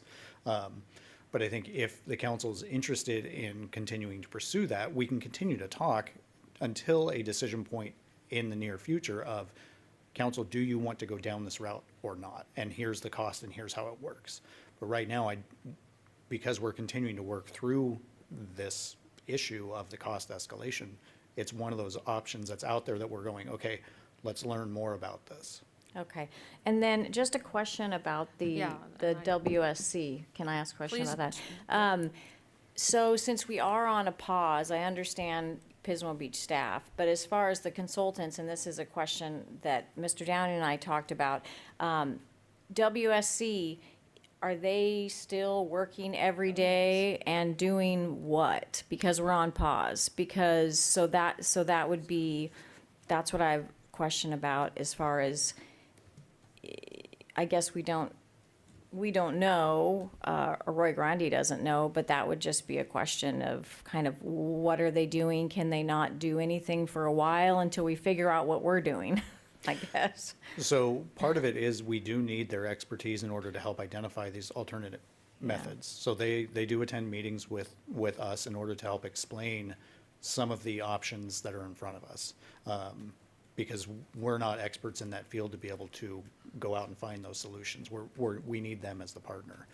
So they are continuing to do work. They're just not doing additional design work at this moment in time. Okay, so they're attending meetings to answer questions about things that we might want to explore, but they're not necessarily taking an idea and running with something Correct. until we kind of know where we're going. Correct. Okay, thank you. There's also a considerable amount of response to them from the public asking technical questions as well. Follow up? I just wanted to piggyback off of that question just for a little bit more clarity. So we've already spent $2 million. We need to do a budget adjustment for $500,000, which we've already spent. We're just paying our dues now, truing up. So are we going, now that we're paused, are we continuing to pay WSC? So are we still accruing more debt? Or are we done at that 500,000? No, the simple answer is yes. Okay, and But do, the 500,000 should Yes, we cover are us through accruing this more. fiscal year. Can you be Okay. clear about what the yes is? You're saying, yes, we are accruing more, right? Yes, because WSC is continuing to do work. But I will ask Ms. Valentine to answer the 514 I'm specifically clear what on the that- 514. No, you can come up, Nicole. The accruing more with WSC showing up to the meetings, answering the questions, do we have a contract with them? Is it a set amount? Is it just an open-ended, as they come, they charge us and we're paying who knows how much? So through March 31st, we, as Arroyo Grande's portion, have accrued the $409,000. With the help of the finance teams at Pismo Beach and Grover Beach and myself met and projected that Arroyo Grande's additional portion through the remainder of the fiscal year would be an additional $105,000. So that's how we got to the 114. So we projected what we anticipate WSC and any other consultants spending for the remainder of this fiscal year. We don't have information on cost in any future fiscal years. So would that be the thank you, Nicole. Would that be the CCB Management Committee making the decision? Because our fiscal years, we're talking about 3 months. So then would the mayor be the one that has to come to the committee and say, okay, we're willing to continue to pay WSC more?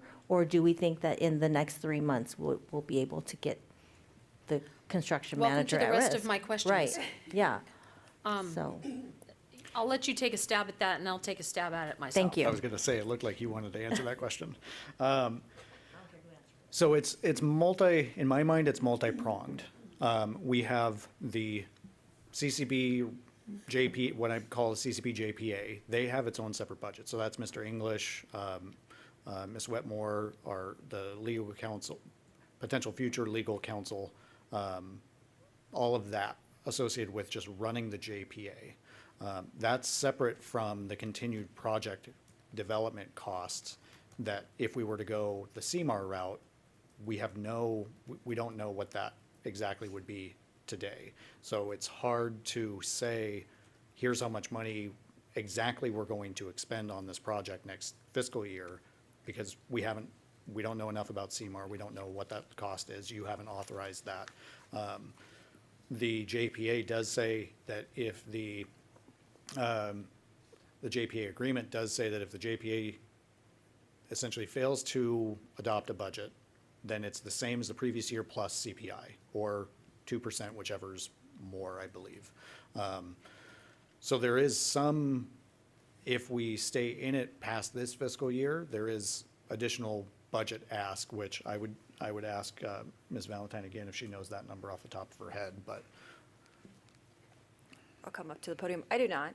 I mean, if you asked me to pin down a number today, I would guesstimate somewhere around the $514,000 just based on what we're doing this year. But, I would work with the. But can you clarify, does that cover the CCB JPA alone, or is that essentially continuing what we've been doing? That would just be for pre-construction costs. The CCB JPA, maybe $100,000.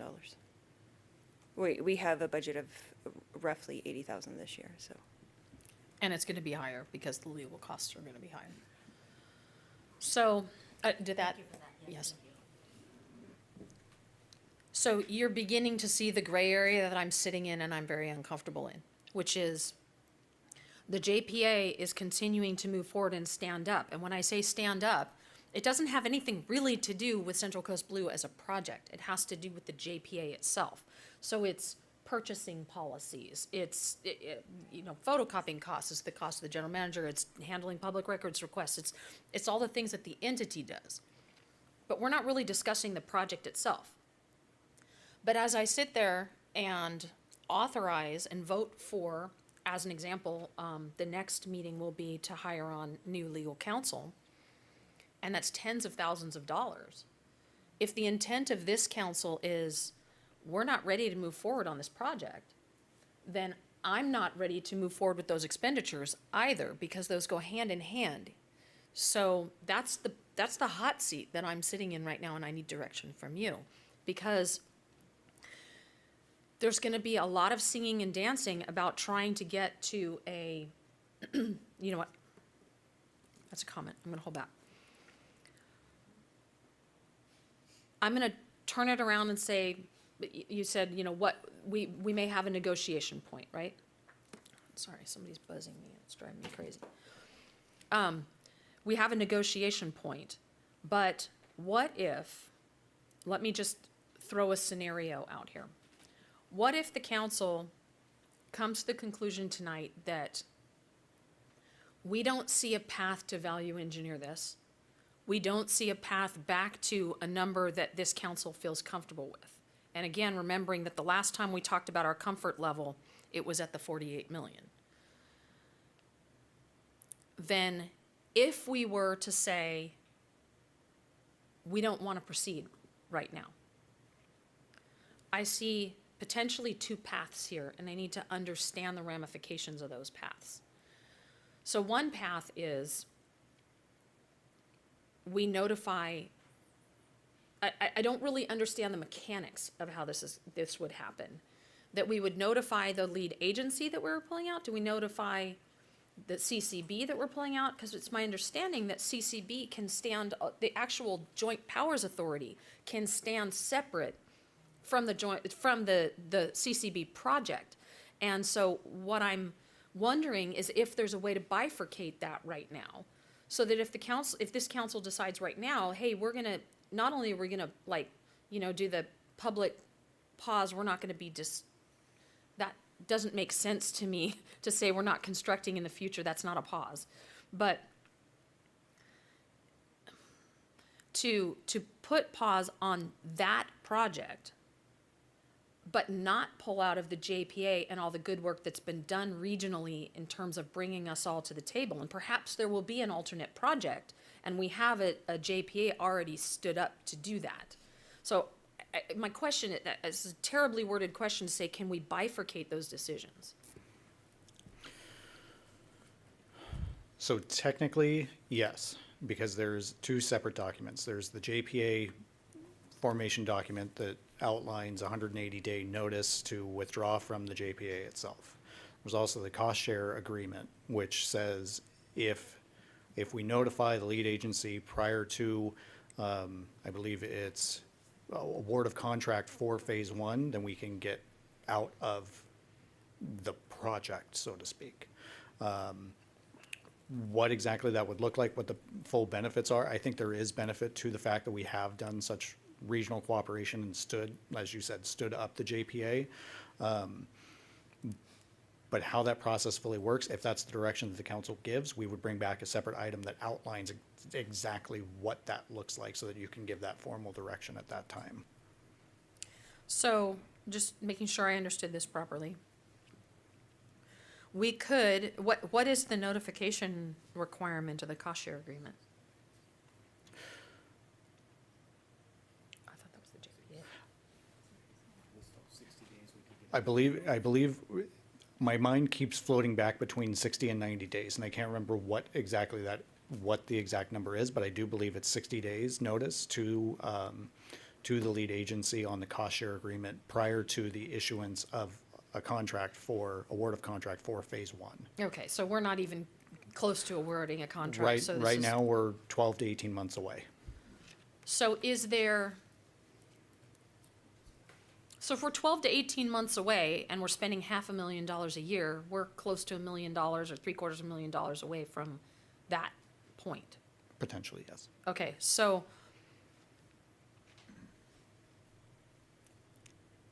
it's about to be budget time. And we obviously are honoring our commitments through this budget year, but we're gonna have a discussion as part of our budget time as well. So that informs this decision here as well, right? Is there timing considerations with regard to the budget in terms of what decision this council might make and when you might bring that back to us?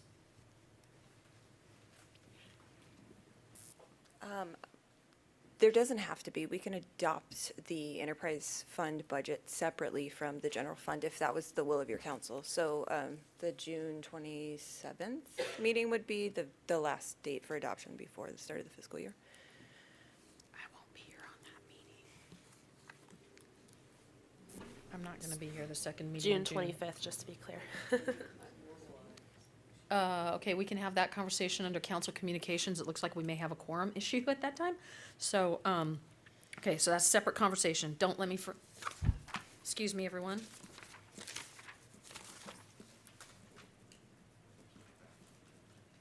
Okay, I'm just writing it later so we don't forget that conversation. Okay, let me make sure all my questions have been asked.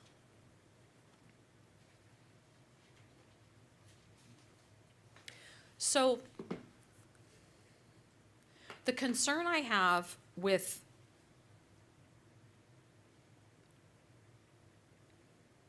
I don't want to say putting off or delaying, but not making a decision imminently about this, given what we know of the numbers. My concern is that we're basically signing off on what a brilliant person told me was possibly a blank check on ongoing costs. And my question is, if the council gave direction to pull back and say, okay, we don't see you getting there. And then 12 months from now, the lead agency says, guess what? We actually got there, dang it. You want, then could we potentially, the way I see that is a little bit like state water, that, okay, we got there. We never thought we could, but we got there. And we would say, could we come back in at 25% plus interest? Like essentially what you would do with state water. could we propose something like that? And what I'm trying to avoid is slamming the door in our partner's face, but at the same time respecting the will and the concerns of a single council. So I wouldn't want to just say, you know, see ya and slam the door, but more say, we are not confident that this can get done, and we're not willing to put money out for that right now. And if you're going to continue doing that, great. And if you can get there, tell us, and we'll have some talks in the future. But we just don't feel like you can, and we don't want to put money towards getting there because it's just not. We don't have any indication that you can get close enough. Is that a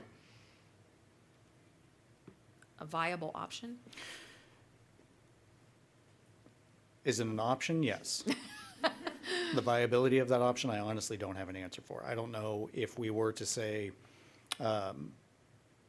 if we say, if you can get there, great, we'll rejoin and pay back our portional share plus interest, they may be willing to do it.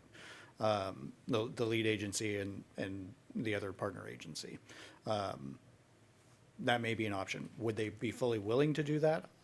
I don't know. We haven't had that conversation yet because Okay. we haven't received direction from the All right, council. Mayor Pro Tem, you had a piggyback?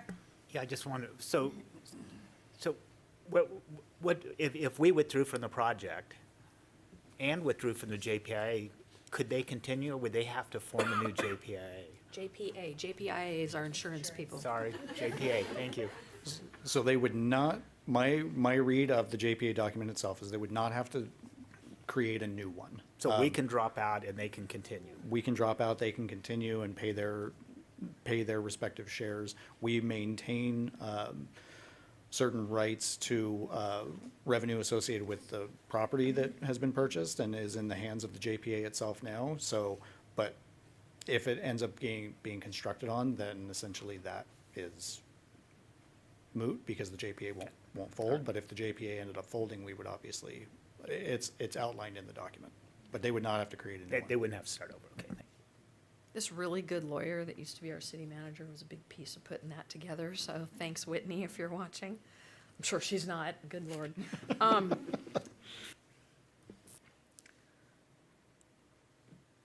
So my question to the council right now is, no, I understand. I want you to think about my question so that when you get comments and after we hear from the public, you can respond to the comment, to the question. I have several questions for the council to consider, but the first one, and the most important one, is what total number are we comfortable with? We have not answered that question since September of 2021, and we need to answer that question tonight. And when we know what that comfort level is for this council, I think you can already figure out where my comfort level is, but I will state it under comments. When we figure that out, then that will inform how we approach what we're gonna do next. Because discussion about alternate construction methods is a moot conversation, and we probably shouldn't waste time there if we don't think we can actually get there. So I don't know that answer, and I'd like you to consider it. I have one more question before I ask some more of council. So, Mr. Downing, in the staff report, it mentions what is coming forward in May for the board to approve, I think it's $30,000 to do community outreach. And what I brought up to you last week is I'm not entirely sure I want to spend any money on community outreach for a project that doesn't exist yet. Is that still on the table, or do we need to give direction about that? So my understanding in a meeting last week, when we were talking about the alternate delivery methods, and I had that very same question, is being that we are in a pause right now and looking at alternate delivery methods, does that communication need only exist if we decide as a group to go through this alternate delivery method in order to help inform the public on what that looks like, the underlying need of our region? The answer that was given to me is, you're right, that communication need would come out from that alternate delivery method decision. So later? Later. Okay. And when you say alternate delivery method, I have to translate that CMAR. every time in my head. So I'm hoping that maybe I will bring this up at CCB in May, that when we say alternate delivery method, are we talking about water delivery or construction delivery? Because CCB is a water delivery, so. Project delivery. Right, so it's confusing. We need some more pointed nomenclature. And I will admit because I'm looking at alternate delivery method in terms of many factors, some of which we've outlined this evening in terms of plug and play options, phasing this project out to 12 different phases, if that is even an opportunity. But the most prevalent one that's been discussed has been the CMAR option. Okay. So for the council, again, what's the number? Do we want to participate in the redesign efforts? Again, that's all informed by that number, I guess. Maybe it's the same question again. Do we want to participate in the redesign direction instead of leaving that in the hands of the lead agency? I think for now, that's my questions. So that's for y'all to consider and maybe as we listen to the public. So public, yes. Absolutely. So we'll take a 3-minute break for Mr. Guthrie. All right, we're back. And I am told by city manager that he has a clarification he'd like to make before we move on. Yes, thank you, Mayor. The question was asked under the cost share agreement, do we have any notification? We said we believe 60 days. Our wonderful city attorney went back and looked at that, and there is no advance notice on the cost sharing agreement. It just has to be before phase 1 is approved. So wanted to clarify that. Thank you. All right, so for the public, so couple things. Just knowing I know who all y'all are, there's going to be a lot of discussion about Central Coast Blue. Please keep in mind, this is a 30,000 foot discussion tonight. So normally what happens is when public comment comes up, I collect the questions that the public asks. We have staff respond to them. I'm only going to do that for those 30,000 feet questions. So if there's technical questions in there, those are best saved for the lead agency. I am confident that if they are not watching right now, because it's a late night, that they will be watching and they will be ready for you to ask that question to them. So if you could kind of keep it either to the 30,000 foot mark or just don't expect me to ask that question of staff. General questions, happy to do. Also, please keep in mind that we have a whole host of other things we need to discuss besides Central Coast Blue, as you heard in all of those. So if you have commentary about our overall strategy, we appreciate that as well. So with that, let's go ahead and open up public comment. We'll take first the people in-house. Thank you for your patience through all of the council's questions. Hi, Pamela Storton. Thank you. I just want to say thank you, you guys. I've been to numerous meetings over the last 5 months, and you're the first council or first people behind the dais that have actually come and answered or talked and asked questions and gotten direct answers. We don't have to read between the lines with you, and I just want to let you know how much I appreciate that, and I think other people appreciate it too. Secondly, I think as you were talking about acronyms and things, could we just say Pismo Beach is the lead agency, Grover Beach is the partner, AG is a partner. When you say lead agency, I'm not sure the public out there really understands that it is the city of Pismo Beach. So I thank you for your time.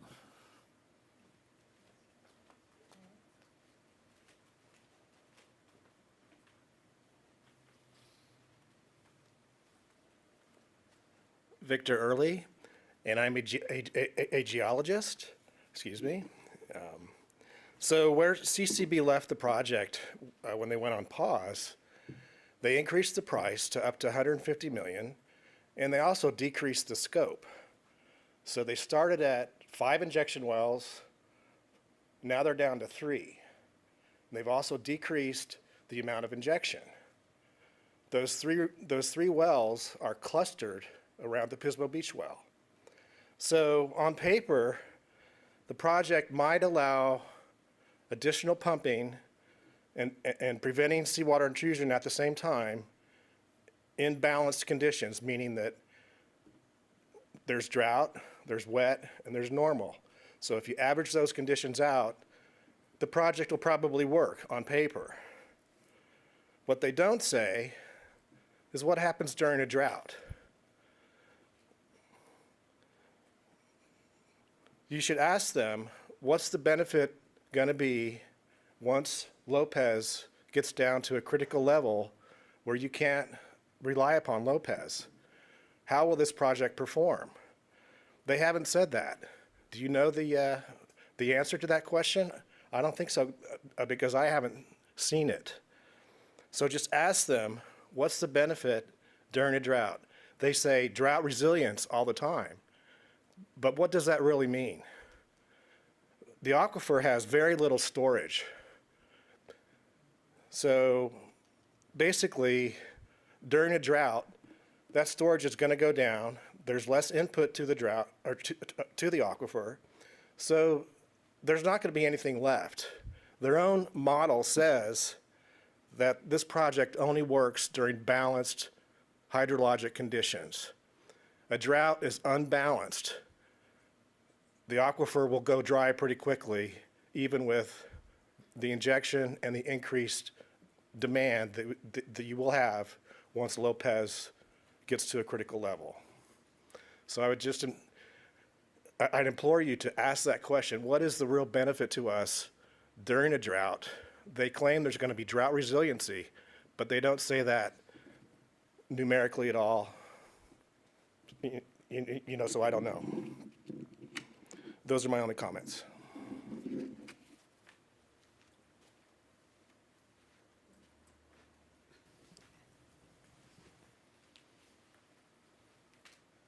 Hello, Deborah Early. And I will also say that I think this has been the best meeting that I've been to on a Central Coast Blue topic, and actually hearing discussion and hearing challenge.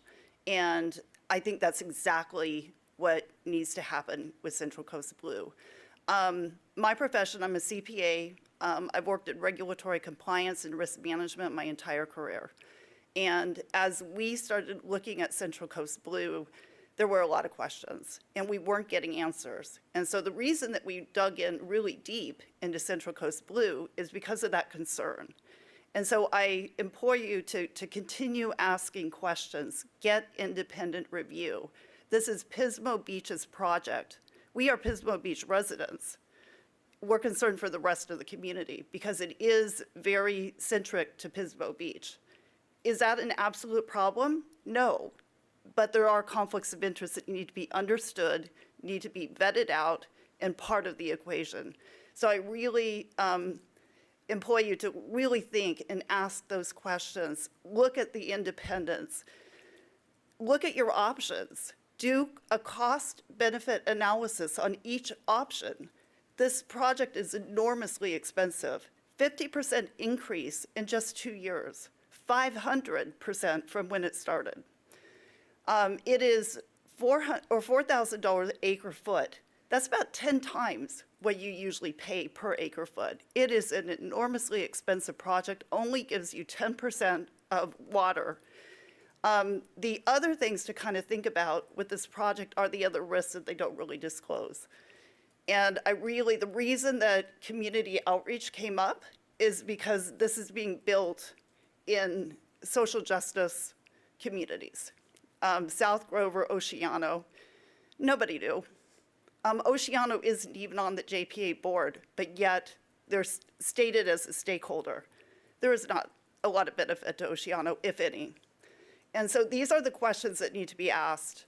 You know, Victor talked about the actual claims. Looking at the grant applications, exaggeration after exaggeration after exaggeration.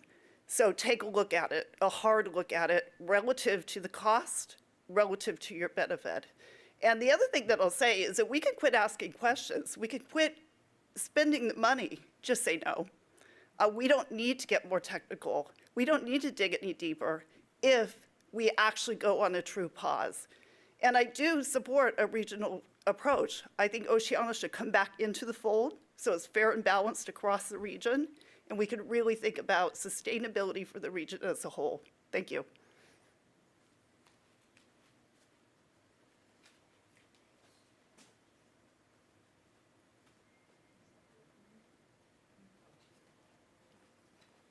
Good evening, I'm Lauren Westfall. I am very glad that you guys do ask questions and give answers instead of riddles. There is an article in LA County that speaks about council members making bad decisions during COVID. Having teleconferences, learning the curves, using Zoom.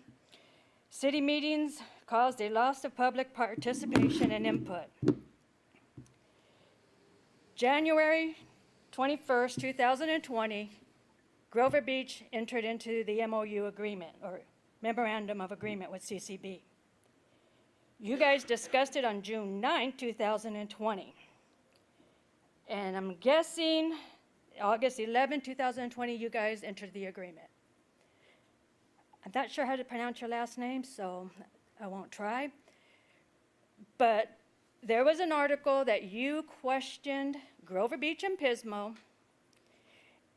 and they did not give you the answers. I'm asking you to listen to your heart. You have questions. You've had questions from the very beginning. This is not a project that anybody but Pismo needs to pay for. They are the ones that need the water. They are the ones that have the tourists. They are the ones that have the income. AG does not, and Grover Beach does not. There is a 5% buy-in because Oceano backed out. During that agreement in 2020, you guys discussed all those options if somebody can buy back in. I'm suggesting that you guys buy back in if they actually come up with a project versus paying $4 billion for a project that may not even come to light. Thank you very much. Have a good evening. I'm done.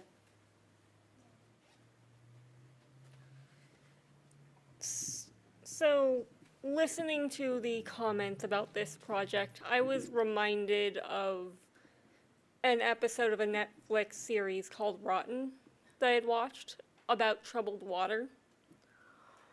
One of the things they talked about in that episode was an aquifer recharge program that ultimately was not recharging the aquifers. They were just selling that to farms and trying to control the water to make money for themselves.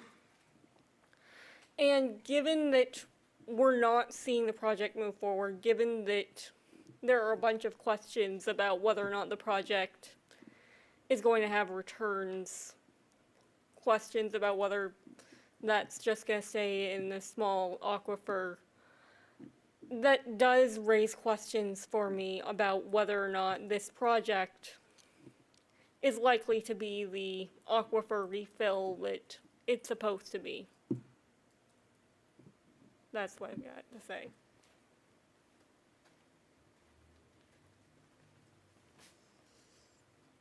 Good evening, April Dury, Five Cities resident.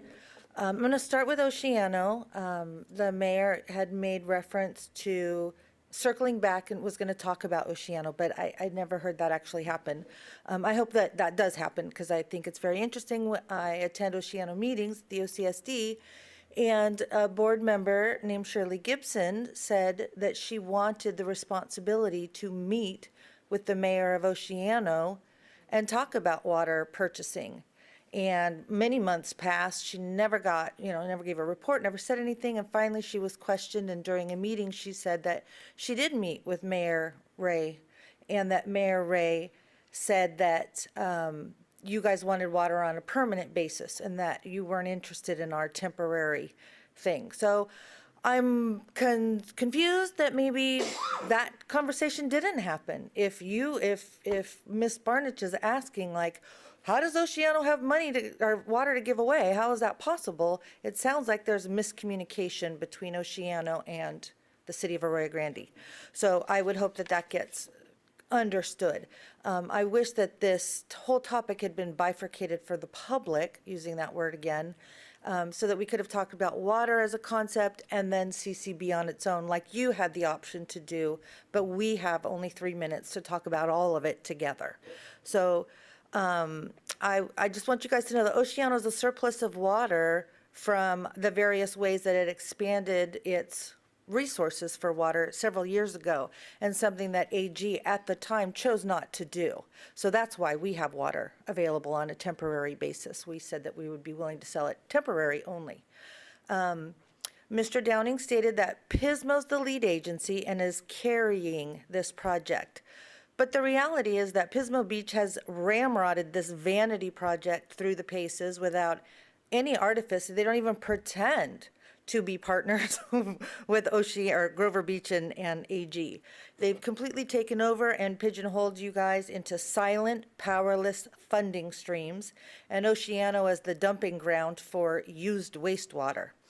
This has the appearance of being a vanity project for the elite upper management at Pismo Beach to fluff their CVs.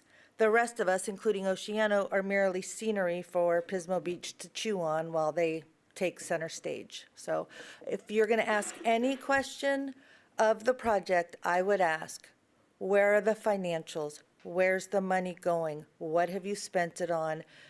I haven't seen anything of the current financial activity. We just have big old numbers on the board that say 84 million, 159 million, but where has the money gone to date? And I love that you're actually asking about what are they doing with their Thank current you very plate. much. So thank you.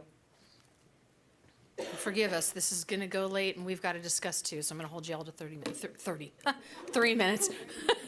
Sorry, Julie, that wasn't. I'm pretty good at 3, so here we go.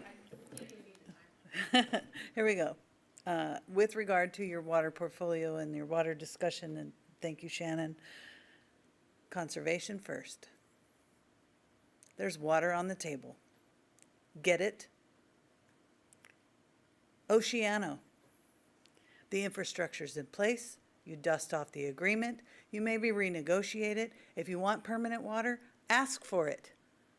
In 2021, 22, whatever date that was, your council directed staff to go make a deal with Oceano. And recently, Jessica, I did a public records request for all communication with Oceano. 0, unless they did it on the phone. There's nothing in writing. No negotiations took place with Oceano. I want to talk about Central Coast Boondoggle. The $93 million number, it wasn't until the JPA meeting at March 18th that I ever saw, and I'm a student of this project, I had never seen 85 million to 112. That variable was never presented to the public. They landed on 93 million and shoved it in your face. And you didn't come back to the community and say, whoa, wait a minute, how far do we want to go?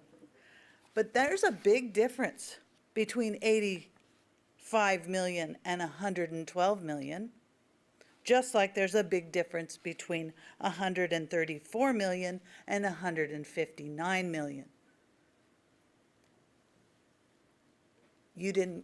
They knew. The lead agency, Pismo Beach, WSC, knew the price of the project was climbing and climbing and climbing as they scaled it back. As Vic points out, they took components away, pushing off, deferring, they're value engineering it themselves. It's not feasible. What your staff report doesn't provide you are those very agreements that your attorney just looked up. How to get out. We talked about when you went into this, where are the off-ramps? Your staff should have presented those for you tonight to show you where are the off-ramps and what you should do and when. Mayor Russum asked, how much are we going to continue to spend? The answer is in that $105,000 as part of the budget adjustment.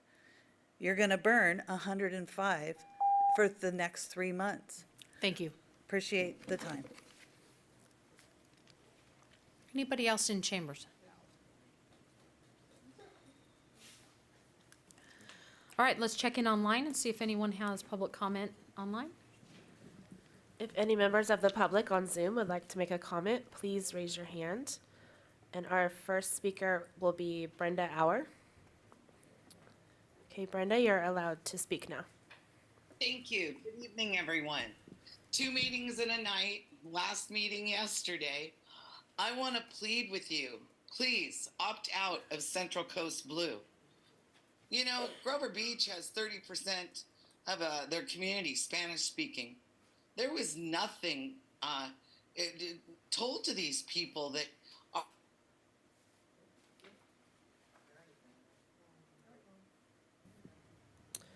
Brenda, if you can hear us, your audio just dropped out. Can you try to hit mute and then unmute again?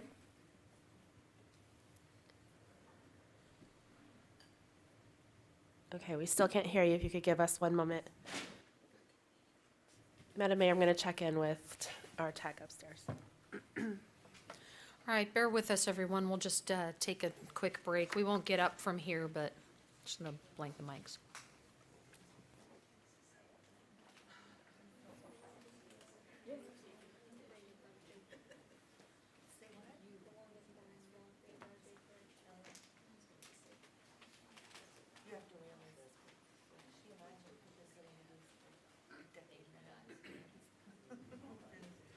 Okay, it looks like our tech said everything looks good up there, and Miss Auer did drop off of Zoom, so she might be trying to join back in. So we can move to the next commenter if you'd like. Let's Come do back. that, and if she comes back in, I'm happy to give her her full 3 minutes. Okay. Okay, our next speaker is Jeff Edwards, and Jeff, you're allowed to speak now.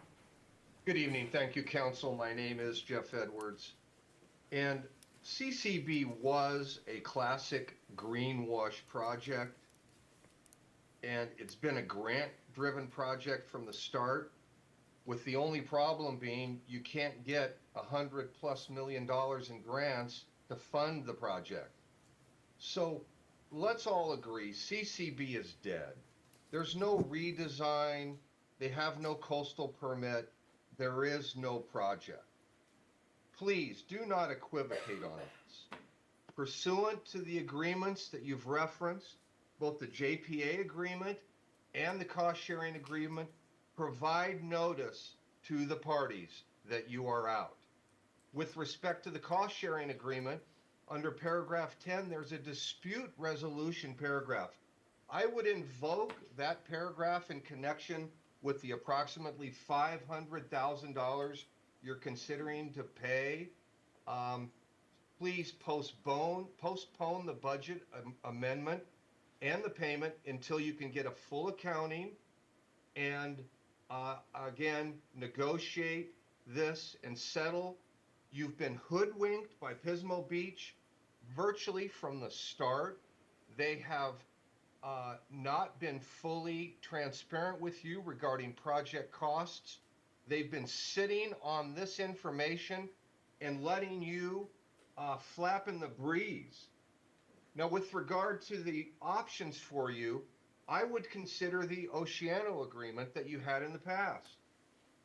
With regard to a couple council member questions, I would tell you that there is no Table A state water available beyond what's been allocated now. Even if your voters approved the receipt of state water, there is none available because of limitations in treatment capacity. The 1,000 acre feet that was referenced was only temporary and an emergency. It's no longer available. So I would urge you to, again, present a permanent transaction to Oceano for consideration. I think they can make it work. Again, I would conclude that now is the time to exit CCB. There's no further discussion that's warranted. The time, be candid with your ratepayers, be candid with the JPA partners. Please exit at your earliest opportunity. Thank you. If any other members of the public on Zoom would like to make a comment, please raise your hand.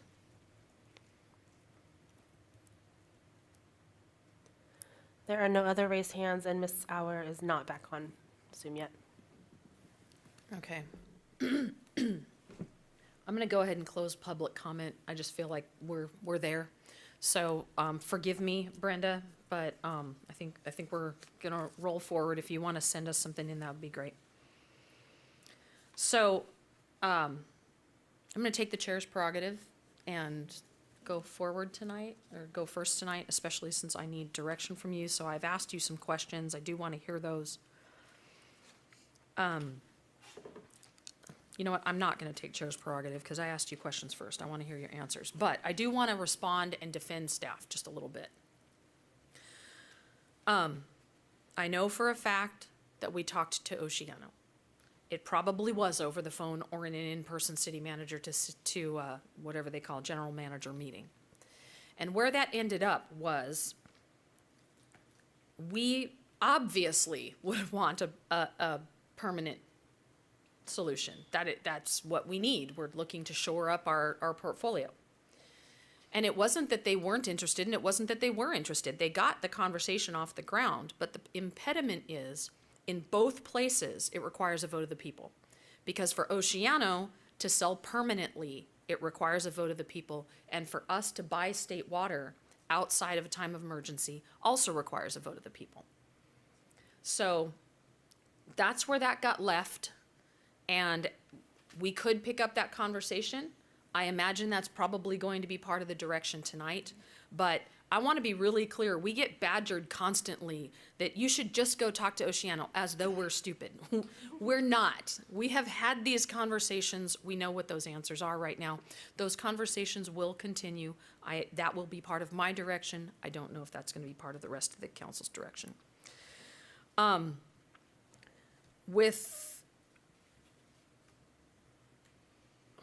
the hell did I write there?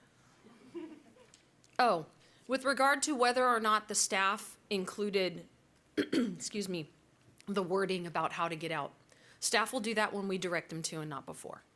So please don't belittle my staff and say their staff reports were less than, because they're not jumping ahead of what we're asking them to do. They do what we ask and when we ask them. So I'm quite sure that if that's the decision that the council makes, that will come forward at a later date. And finally, I appreciate the kindness of some of you coming to the board and saying that you're happy that we're asking questions. Arroyo Grande asking hard questions has never been an issue. I'm quite proud of the engagement of this council, and so I just wanted to take a moment, and the council prior, and I just want to take a moment to acknowledge not just myself, but the rest of the council, that we have honestly been unafraid to ask the tough questions as we've been going through this. It might not be on the time frame that you might like, but we're there. And those conversations are also happening with our city managers in real time. So I want to just put it out there that we're all good people doing good work up here. So with that, would anyone, I don't want to direct anyone because this is going to be a flowing conversation, but let's have a conversation first about Central Coast Blue itself, get that out of the way, and then have a separate conversation, and thank you, Mayor Pro Tem, for that discussion, or for that suggestion, have a separate conversation about overall direction in terms of our water outlook and planning. So that way we can kind of, I need direction from you, we need to give direction to our city manager, let's get that off the table, and then let's move on with the higher level part of the conversation. So would anyone like to go first with either answers to my questions or their thoughts on Central Coast Blue? Mayor Pro Tem, I see you reaching. So, just comments there. So this, to me, is a classic sunk cost problem. Mm-hmm. We're into this for $2.2 million. And we do have some due diligence that I would say we have to go through. I'm going to say I think we've done that. I think we have been good partners to even stay through the $95 million. So in answer to your first question, I don't have an exact number, but You it's got to tell me which question that was, because I was flying, so. what total number are we comfortable with? Okay. Yeah, the total number I'm comfortable with is way less than 90? Than 90, yeah. So I think I'll even go back to, before I was on council, I was very uncomfortable with this project, not based on cost, although indirectly it was, because if you looked at that time, the cost of desal was very close to the cost of this project. And desal is the only, I'm breaking my own rule, aren't I? But desal is actually the only thing that works in a drought. It's the only new water. So at any rate, that was, and so I was very uncomfortable with the science of this. And I think, as the point was made, when we really get down to the drought, how this works is anybody's guess. When I saw that in the last staff report, 900 acre feet and 1,700 acre feet out, that's crazy. So before I was on council, there was a long discussion about changing the agreement so that it's absolutely clear that we have off ramps. I thought they were date oriented, but I did learn later on that it's just flat out we can get out anytime we want. Sounds like based on no notice at all, but so my direction is, so on the participate in a redesign, what would we be participating in? It's being designed by, it's not literally being designed by Pismo Beach, it's being designed by a professional agency that they're hiring, so I guess we could look over their shoulder. And I personally wouldn't want to wait. We have plenty of things for our staff to do other than that, other than sort of do some sort of due diligence. So I'm for getting out as soon as possible on Central Coast Blue. Okay. Thank you. Would any, Councilmember George, you were leaning forward before. Do you want to wait or go for? It doesn't matter. Okay.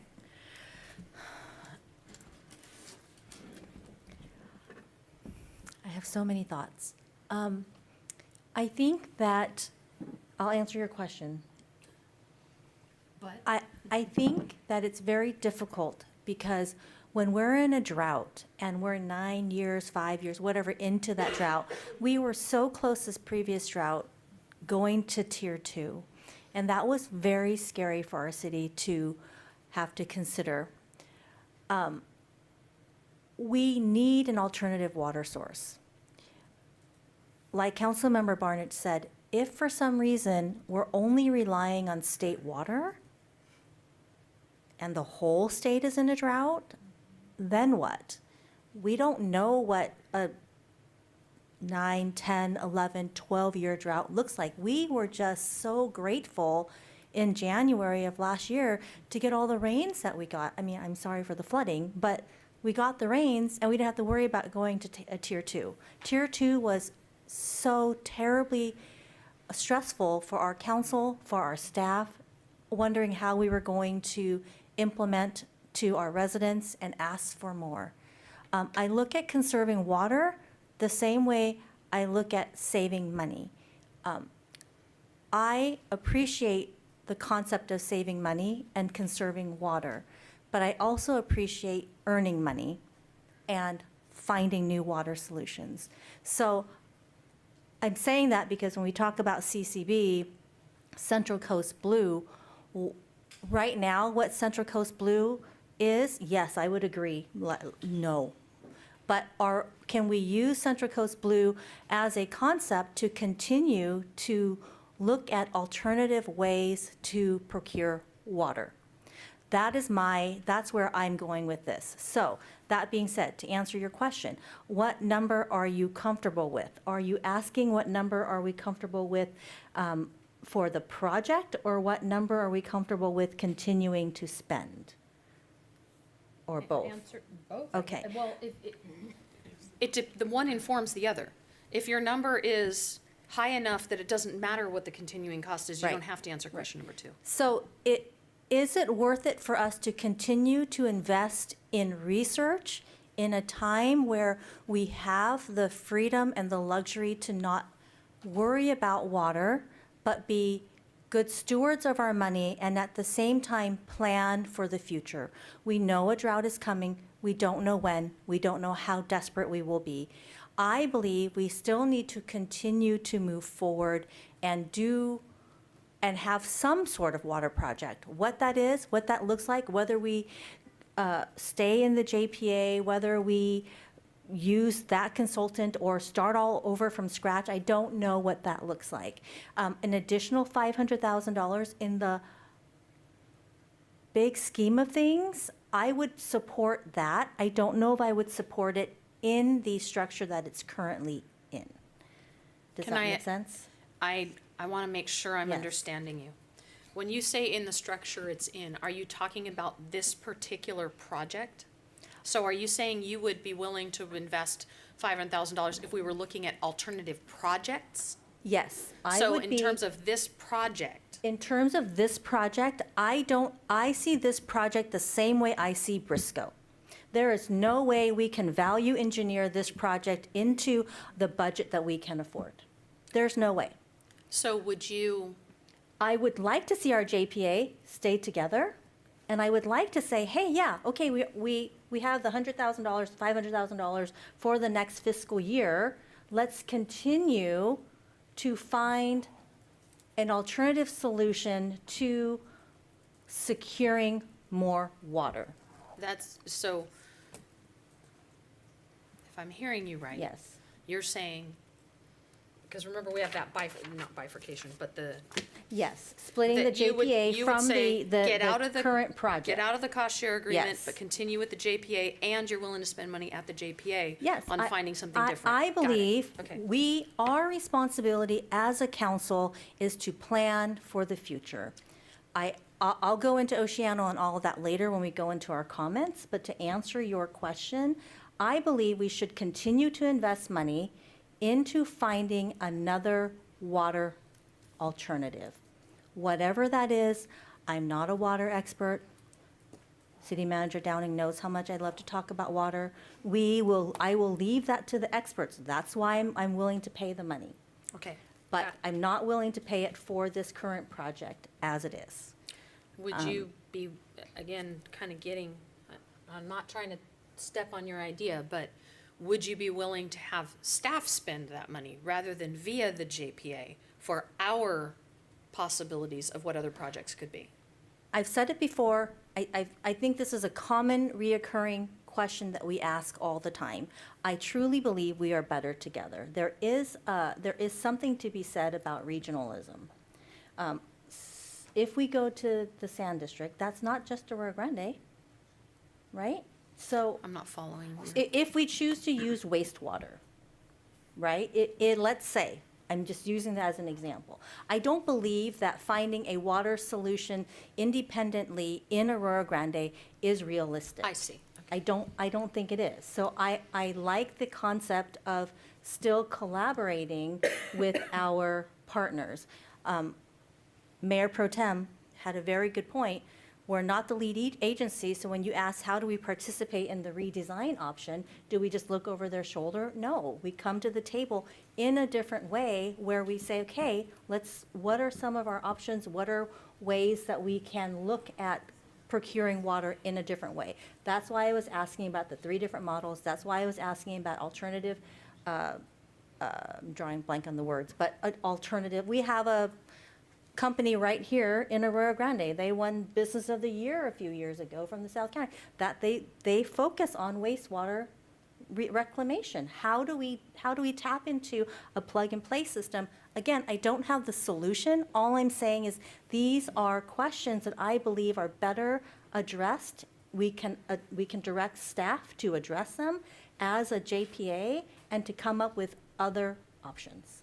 So, yeah, I think Thank you. those are questions, right? Thank you. Yep, got it. All right. Barneich Secrest. All right, Barneich is ready. So what number are you comfortable with? Well, I'm not even comfortable with the number we're at now. So I don't really want to raise that at all. So I mean, we know that a year from now, it could be so much more. And I'm not really comfortable where the estimate is right now. As far as value engineering the project, I mean, let's be honest, there's no way that's going to happen. There's no way that we can value it sounds good. we do use that term. We can value engineer some smaller projects. I do not see us being able to save millions on this huge project, especially when it's pushed out and the cost of all of our goods just goes up and up and up. I am being on zone 3 when we were literally almost out of water in Lopez Lake. I literally laid awake at night thinking, could this really happen? What do we do? I mean, literally just freaking out. And the members of zone 3 were all the same way because, we really didn't have a lot of options. And like I said, when we're low on water, so is California, and so is the rest of our cities surrounding jurisdictions. So to me, that's not, yes, maybe our water portfolio could be increased by talking to Oceano or State Water or something. I don't think that's going to get us out of a drought in the future. And I also don't think conserving is a way to get us out of the drought. We can't conserve our way out of a drought. I think that we could probably save some water that way, but there's going to come a time where what we're doing right now isn't enough, and right now is when we need to plan another way to add to our portfolio when we're not in this emergency situation and we're all stressed out on the Zone 3 board. So I'm not in favor of going forward with Central Coast Blue, the project as it is, because I don't think there's no way we're going to go backwards enough to make me feel comfortable.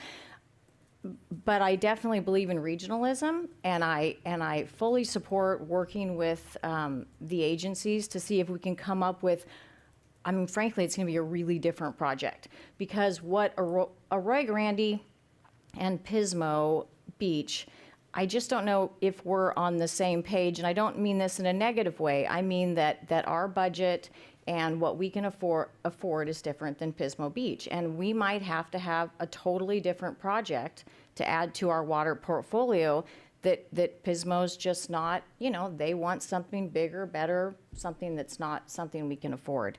Let's see, what else? Oh, the buyback in later that you suggested, Mayor. I think, sure, why wouldn't we do that? I don't know if Pismo Beach would be interested in that, but again, I think that's unrealistic expectation that the price is going to come down enough. As far as, what was the other question you had? Oh, you were talking about, let's see, redesign. Yeah. So initially, I would love for our staff and our city managers and our engineers to have a seat at the table, to be able to have, to just be able to try to troubleshoot how we can make this work with all the agencies still together. But again, I don't really know how we do that. I can't really, except looking over their shoulder. Let's see, hang on. As far as the budget adjustment, we owe that, so we have to pay that. So I'm obviously ready to move forward with that.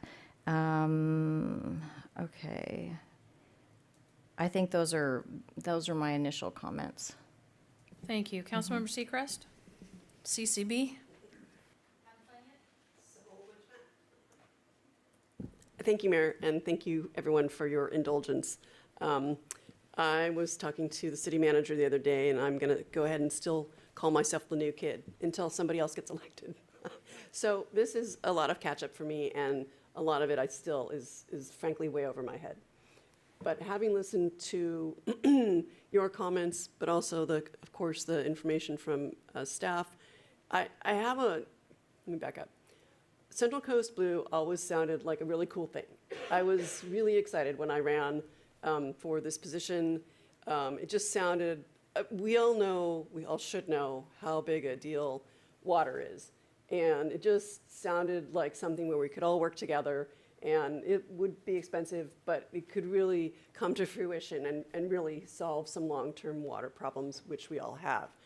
I have to say, even what I've heard tonight kind of gave me some new information in terms of I'm not trying to be ill polite, but I feel like we kind of haven't been on maybe the same playing field as Pismo. I'm not quite sure. I feel like we have these questions that we shouldn't have. That's just kind of an aside.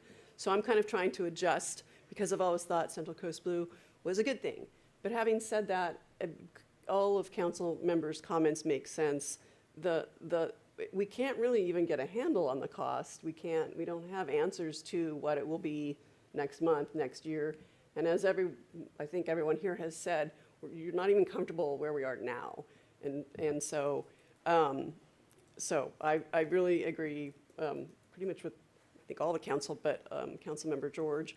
I would invest in further research. This is a huge issue, our water portfolio. We need to do something. We can't just stick our head in the sand. So I would be in favor of moving forward with some water project and more research. I don't have a problem with spending $500,000, but as the comment was made, not on Central Coast Blue at this point. I feel like planning for future water use has to be paramount, and everybody sitting here knows that. I agree with regionalism if possible. I trust and admire our staff. I don't know how they could be involved in terms of the design issue, so I guess we'd have to see what that was. I feel like we do have a different path than Pismo, and buy back in later would be great if it actually came to fruition. So I hope that helps. Thank you. It does, thank you. So let me see if I can summarize what I'm hearing, because it's going to end up in the form of a motion later. Yeah, please do. For Nicole, so we keep hearing $500,000 to keep the JPIA alive, but I heard that it would be $80,000 and that would be keeping the staff on. I just want to clarify, if we kept the JPIA and the project went away, sorry. I'm going to rename it. We're going to have to come up with a new legal system. So at any rate, what does it really cost us to keep the JPA alive? I mean, it's really just a piece of paper. Sure. It depends on the direction of your council, and if Arroyo Grande is not participating in the project, then I'm not sure what the JPA would be doing. But currently, this fiscal year, we're paying close to $100,000. So I would say around that for operating costs to operate the JPA. To keep the staff that's currently on. To keep the staff that's currently on. Okay. The 514 is for pre-construction of the actual project. Okay, thank you. I just want to clarify things. Okay, so again, making sure I'm understanding that maybe this isn't direction to me now, because you all kind of, I think you got to where I think I already was, which is it's time for us. And now that as a result of this meeting, I have wording for it, because I didn't really realize that we could kind of bifurcate what we're doing. So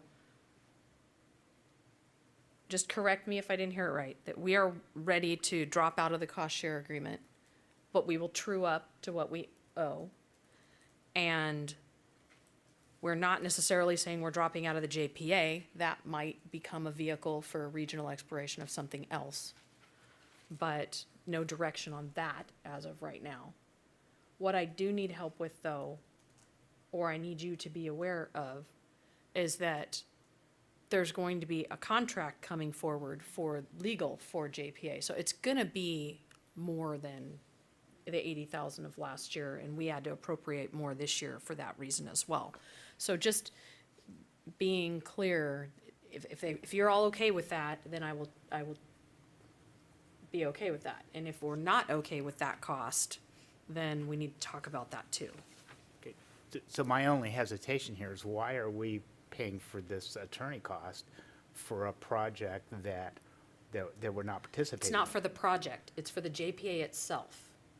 So the only way to not incur that cost is to end the JPA or just dismiss the staff? And the reason, and maybe City Manager Downing can jump in, the reason the JPA needs its own attorney is because our attorney can't be the JPA's attorney. And Pismo's attorney can't be the JPA's attorney because it's a different entity. But you might say that in a, okay, I guess I said that right. Please help me out. You did generally say that right. The JPA is its own legal entity, just like we are our own legal entity. We have other regional partnerships where we have shared resources. For this model, that's not an option. The JPA needs its own, particularly if it dissolves, it's going to need its own legal counsel to dissolve the JPA itself. It's not a hill I'm willing to die on, but I think you should go hourly because this guy's not going to have a lot to do. He's, rather than a contract. I think he does have a lot to do because there's a lot of public records requests that I think, yeah. So I think there's a ton of stuff is what I've heard We're to going to do. spend money on that. Yeah. The question is, I have not seen the staff report. Matt, do you know? I don't have a number at this time, no. I haven't seen the staff report yet. It's coming forward in May. Okay, so just so that, I want to make sure I'm adequately representing y'all's interest when I go to the May meeting. And if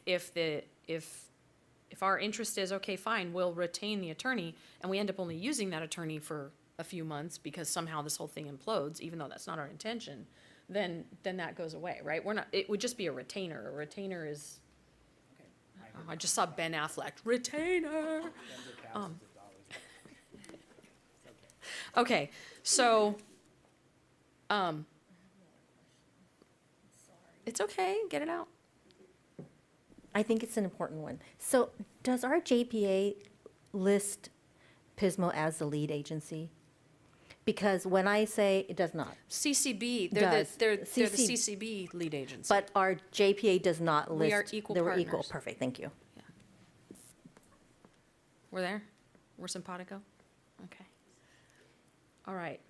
Now, I think that's not even a dead horse. That horse was very alive. I think we've finished that discussion, and I don't want to rush anyone past that, because this is probably the most important discussion we've had in a year, so.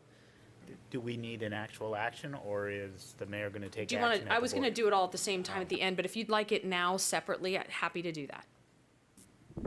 As the mayor, it's your prerogative. Well, would you like to make a motion for that, and we'll just get CCB off the table, literally and figuratively? We're getting a new system for these, so. I move that we direct staff to take the necessary measures to take Arroyo Grande out of the Cost share agreement. cost share agreement for CCB. And then And, the true up. and allocate make the budget allocation for the true up payment. Second. Okay, and our city attorney? And just a question for the motion maker in the second. Is it also for city staff to evaluate any outstanding liabilities associated with the continued participation in the JPA? Or is it just solely direction on the cost sharing? Can we split that for a second? Yeah, split that. we'll have that as a Okay. different part of the conversation. Okay, so we have a motion, a second. Any discussion? Okay, I'd like a roll call on this because I think the public's going to ask for a roll call on this. I feel your pain, sister. I know. Okay, Mayor Pro Tem Guthrie, Yes. Councilmember George. Yes. Councilmember Secrest. Yes. Councilmember Barneich. Yes. Mayor Ray Ressam. Yes. So now to the second part of the conversation. So Kate, you got the luxury going last. I'm going to get you go first this time. In terms of your recommendations or desires for the overall water, I don't know if portfolio is the right word, but the whole outlook, what are your thoughts?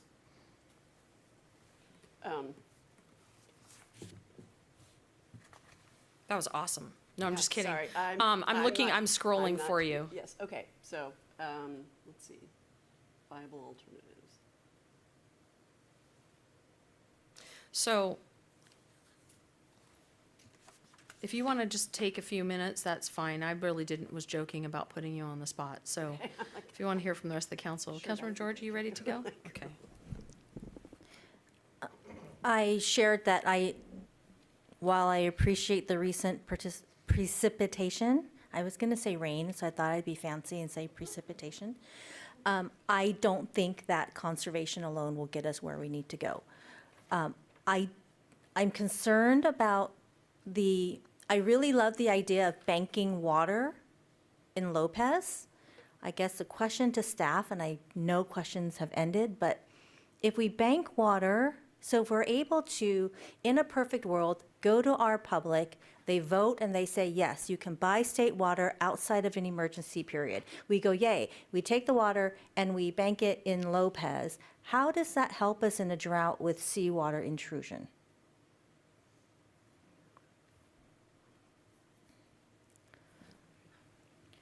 One of the beautiful things that came out of our participation in the JPA is an adaptive management strategy that has that groundwater model that allows us to determine what the safe yield is. That was that whole 357 acre feet versus 1323 acre feet.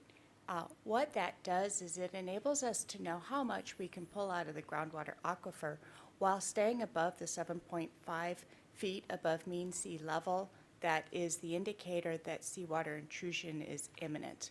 So that is the way that we can use that as a strategy to determine what the safe yield of our groundwater basin is. And so I hope that I've answered your question. I might have lost myself. You did. My concern is in extreme drought, when there's no more water in Lopez and there's no more water down in the basin, then, and we're not putting anything into the basin, then we have the risk of seawater intrusion. So I say that to support my support of wanting to research alternative ways to secure water. I do support, whether it's Santa Maria City, whether it's Oceano, whether it's the SLO County State Water, I do support securing state water to bank in the Lopez Reservoir to allow us to have that extra water, and doing that sooner than later. I understand that it would be a measure if we had to do that. That's a whole other thing with the consultant and competing measures and all of that fun stuff that I don't have the technicality to even begin to address today.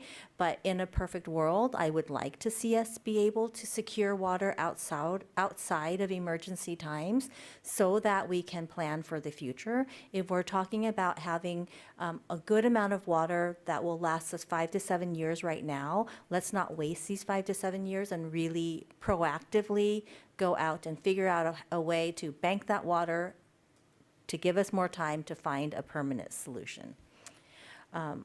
I appreciate our residents. Every month we get a water update, and every month I look at that chart, and every month our residents are consistently, year over year, using less than they did the year before. So for that, I do want to thank our residents for that. Let's see, I'm sorry, I have a lot of notes here. I think we have exhausted CCB, so I'm good with that. Oceano, Santa Maria City, Golden State would be the state water purchase that the staff would just have to come back and see which of those three would be the best alternative for us.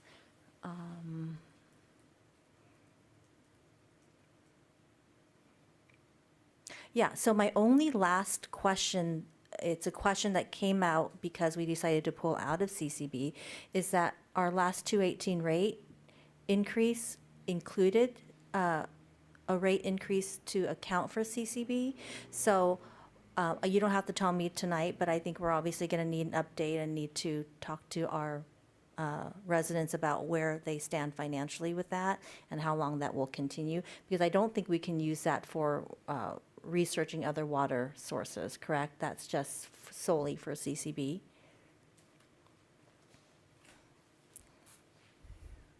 The way the Prop 218 was noticed, it was for all water supply. We did have CCB in the financial plan, but we definitely want to re-review our rates and do another analysis. Okay, thank you for that. And I think we should do that. Yeah, and those are my comments as roughly as I can this late at night. Thank you. You're getting soft in your old age, George. It's 9 o'clock. Okay, Councilmember Barneich. Thank you. I'm not exactly sure where what you want comments on or what you want input It's on? not me, you gotta ask staff. So direction, I mean. Alternatives are approve the budget amendment, do not approve the budget amendment, and Right. provide other directions. So Well, whatever other direction. okay, we did the budget amend, the budget adjustment. I mean, I just feel like it's kind of the same, repeating myself over and over. We want to either work with our partner agencies on securing an alternate water supply that's maybe within our budget and scaled down, or maybe AG can develop their own alternative water supply with reuse or recycled water. Obviously, same that Councilmember George brought up, that we want to talk to neighboring agencies about purchasing water from them on a permanent basis. But honestly, I think all of that is, there's probably lots more ideas, but I mean, that's just what I'm kind of thinking of right now. And some of those things need to be combined with other things, because I'm not comfortable that in a time of extreme drought, all of that's going to be available. But the recycled water is available because we're using the water and it comes back. So a smaller project of sorts. Is that enough direction? I hope so. Why don't we? It's just kind Why of don't we this- hear from the rest of the council and see? Okay, or- yeah. All right. I just mean if there's anything else that we weren't addressing, but we'll wait to hear from everyone. Thank you. Mayor Pro Tem? Yeah, actually, I have kind of a lot of this. So first I want to deal with, quote, the extreme drought, and all of these things we're talking about extend the drought that we can cover. Granted, when all of the water's gone, none of these projects other than desal produces any water. It's even CCB doesn't produce water because we stop using water to go to the plant to inject. So and if you look, for instance, using the state water, if you look at what Los Angeles did in the last drought, they built a bunch of storage. Granted, we're not going to do anything on that scale. They built a bunch of storage, and they cruised through the last drought. They were telling the governor, we do not need to do our 20% because we got tons of water. So I think we have to think in terms of that we're extending the drought that we can cover. In the end, it is what it is. So I think that the state water, because of the changes in sort of the arithmetic of state water, that in fact we now have the ability to store it, or actually we probably use it first and don't store it, that we'll be able to handle a much longer drought. I just want to make sure that we don't, the direction I want to give is that we will in fact go forward with a ballot measure to be able to purchase state water permanently. There's just no reason to go on if we don't have that in our pocket. So state water, definitely for doing that. Conservation as well. I think the state's going to come back. You look at that number there. I doubt we literally double. Instead of 5 to 7, is it 10 to 14? Probably not, but it would be a significant extension. We have not had a lot of luck. We've got pretty good response, but there are cities that are already at 55 and 65. So it's very definitely doable. Getting there is not going to be easy, but we should still definitely be looking at conservation.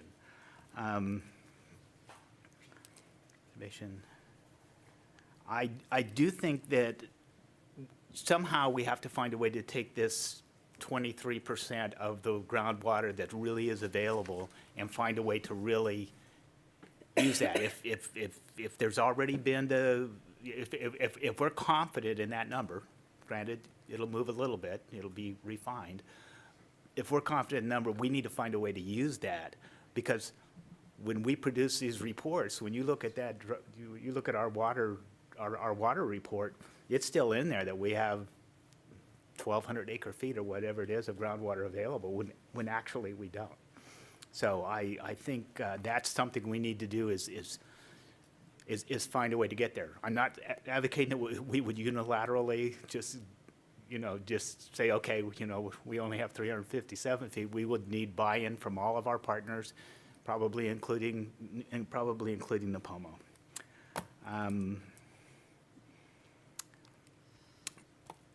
On the scavenger station, I know we looked at that. I just wouldn't waste, I love the idea, but I just know we are not going to get the ag, as long as they can pump water, until they start pumping salt, they are not going to do a deal with us to. Or they get metered. I'm sorry? Or they get metered. Yeah, good luck with that too, but maybe the state will do that for us. But at any rate, so I wouldn't waste a lot of time on that. I think it's a really cool idea, partly because it's a local company, but I wouldn't waste a lot of time on that. And you guys had the HCP for dealing with releases.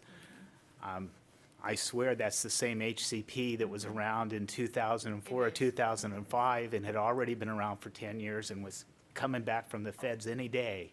And here we are 20 years later. I frankly thought they would just time us out and say, okay, everybody's got to start over. So those are my thoughts. Yeah. All right. I'd like to use my turn to kind of wrap up everything. So Kate, are you ready? Yes. Okay. Thank you. I don't have anything to add that's really different from what staff has already heard, but I would definitely support. It makes total sense to talk to neighboring agencies, Santa Maria City, San Luis Obispo County, and Oceano. And I, of course, support banking water from any of those sources. I agree, banking water while you're researching long-term solutions. Building storage for rainwater, actually, I love that idea, and I know LA has actually had success with that. And I understand that we need a ballot measure for state water. And as they say, I'll submit it on that. All right. So it sounds like we're all in agreement. So the way I would sum up the direction, I would add just a little bit in, and you can look and see if there's people nodding, because this isn't exactly what everybody said. So I do think we need to look at other jurisdictions, including Oceano, Santa Maria, Golden State Water, but not limited to that. And that kind of takes me to the next thing I want to say, which is the 2021 Water Supply Alternative Study Update that was linked in our report. I went through that with a fine-tooth comb, and that was an update of a 2004 study. And probably due to staff constraints and the constraints of whatever we told staff to do, I'd like a new one, an updated one, not one that updates an update, because that constrains what's in there. And we've got some really good legacy staff here in Shane, and we've got really, really good new staff here that wasn't even part of the 2021 Water Supply Alternative Study Update. So we've got new thinking, we've got institutional knowledge. I'd like to see a brand new one that not only lists off, and I was trying to count them while one of you was talking, and I don't remember, there's like 15 or 16 things in there of different alternatives, and we, in the 2021 update, we wiped off about 10 of them. But I'm sure that there's more to add. Technology's changed, relationships have changed, the availability of water for certain jurisdictions have changed. I'd just like to see a fresh set of eyes in that. And it is important to have this happen with a sense of urgency, because, as Councilmember Barneich said, now's the time to do that, not when we're under the gun and everybody's freaking out. So I do think I'm sure it fits into a council goal somewhere, but there's nothing more important that we do other than water. So, and there's nothing that the public will get more upset about when that's not there. So I'd like to just see that, a brand new study, not an update, but a brand new water supply study that also acknowledges the changes in the political landscape with regard to desal. And there's discussion regionally in our county about that. There's been movement at the state level as to whether or not, it used to be a slam dunk, absolutely not. And now they're popping up here and there. So the world has changed a bit since we started doing this. So I'd like to see that. I'd like to see consistency in our internal reporting. That struck me what Mayor Pro Tem said. We either have 387 or we have 12, whatever it is. We can't have it both ways. So if we're reporting to the public that we've got 1,200 or something in our water supply updates, but we know the answer is 300 something, we need to be consistent. So whatever that is, when the reports come to us in our public reports, those numbers need, whatever number we're using, it needs to be the same number across the board. I would like to see as part of our motion that we put a ballot measure out there, and it's exactly what Mayor Pro Tem said. It's what I was talking about earlier. This just has to be in our back pocket so that if we can make a deal with someone, we are ready to go, and the only holdup is on their end. That's where we hit that sort of, roadblock with Oceana, where we both had a roadblock sitting in front of us. And that puts the political process into, and the political will in front of the whole thing. And the more we can remove that, better it is. I'll say I remember in the 80s when I was a kid and I was in high school, and when the anti-state water stuff was on our ballot, I remember that ripped this city to shreds. And I was terrified when we put it on the ballot last time, what was it, 16 or whatever it was, it said we could buy it in emergency. I thought for sure the torches and pitchforks were coming. And it just sailed right on through. It's a no-brainer. It's different now than it was. It was seen as just such a growth thing back then. It is not, nobody would say that's a growth thing now. So I would like to see us direct staff to bring that ballot measure forward. My question would be, before I truly ask the council to approve a measure or motion to do that. Isaac, I seem to remember, I know you weren't the one that was here, but I seem to remember we did that internally with our attorney. We didn't consult out for the wording on that. Does that sound like something that's doable without, I mean, I'm sure that would be more cost for your time, but in terms of having to go out to some consultant or doing studies or all the things that we would have to do for the other one that we're considering. Our office the firm does work on ballot measures, so I do think that's something in our purview, and we can take whatever council's direction is and provide an update to the council on what the costs look like and what the process looks like for that. Okay. City Manager Downing, what do you think, sir? Timing, along with all the other work, I know as prepping for tonight's meeting, that was the concern. If we went down this path, how does that fit on the plate of all the work that the council wants us to do, right? I think just have Isaac do it. That may be, but as you said, there's a cost associated with that. I think I hear what you're saying. I think Mayor, you summarized what I heard from the council. I've heard the majority say a ballot measure for state water outside of an emergency, so we can make it happen. Okay. Does he need a motion? Do you need a motion for that, or do you have direction to bring something back to us?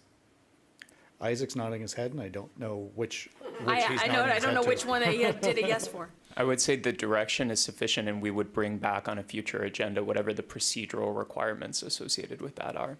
And I would say that's true too of the prior motion associated with the cost sharing, just to make sure everything procedurally associated with the four corners of that contract and how it interplays with the JPA comes back to the council just for final approval of all of those obligations. All right, is the council happy with that? Okay, thank you very much. So that concludes item 11A. For item 12, new business, we have none. Item 13 is council communications, and I scrawled on here that we need to talk about the second meeting of June. You actually don't? I mean, maybe you do, but I'm okay. Sorry. I apologize, Mayor. I will be here at the end of June. I won't be here at the end of July.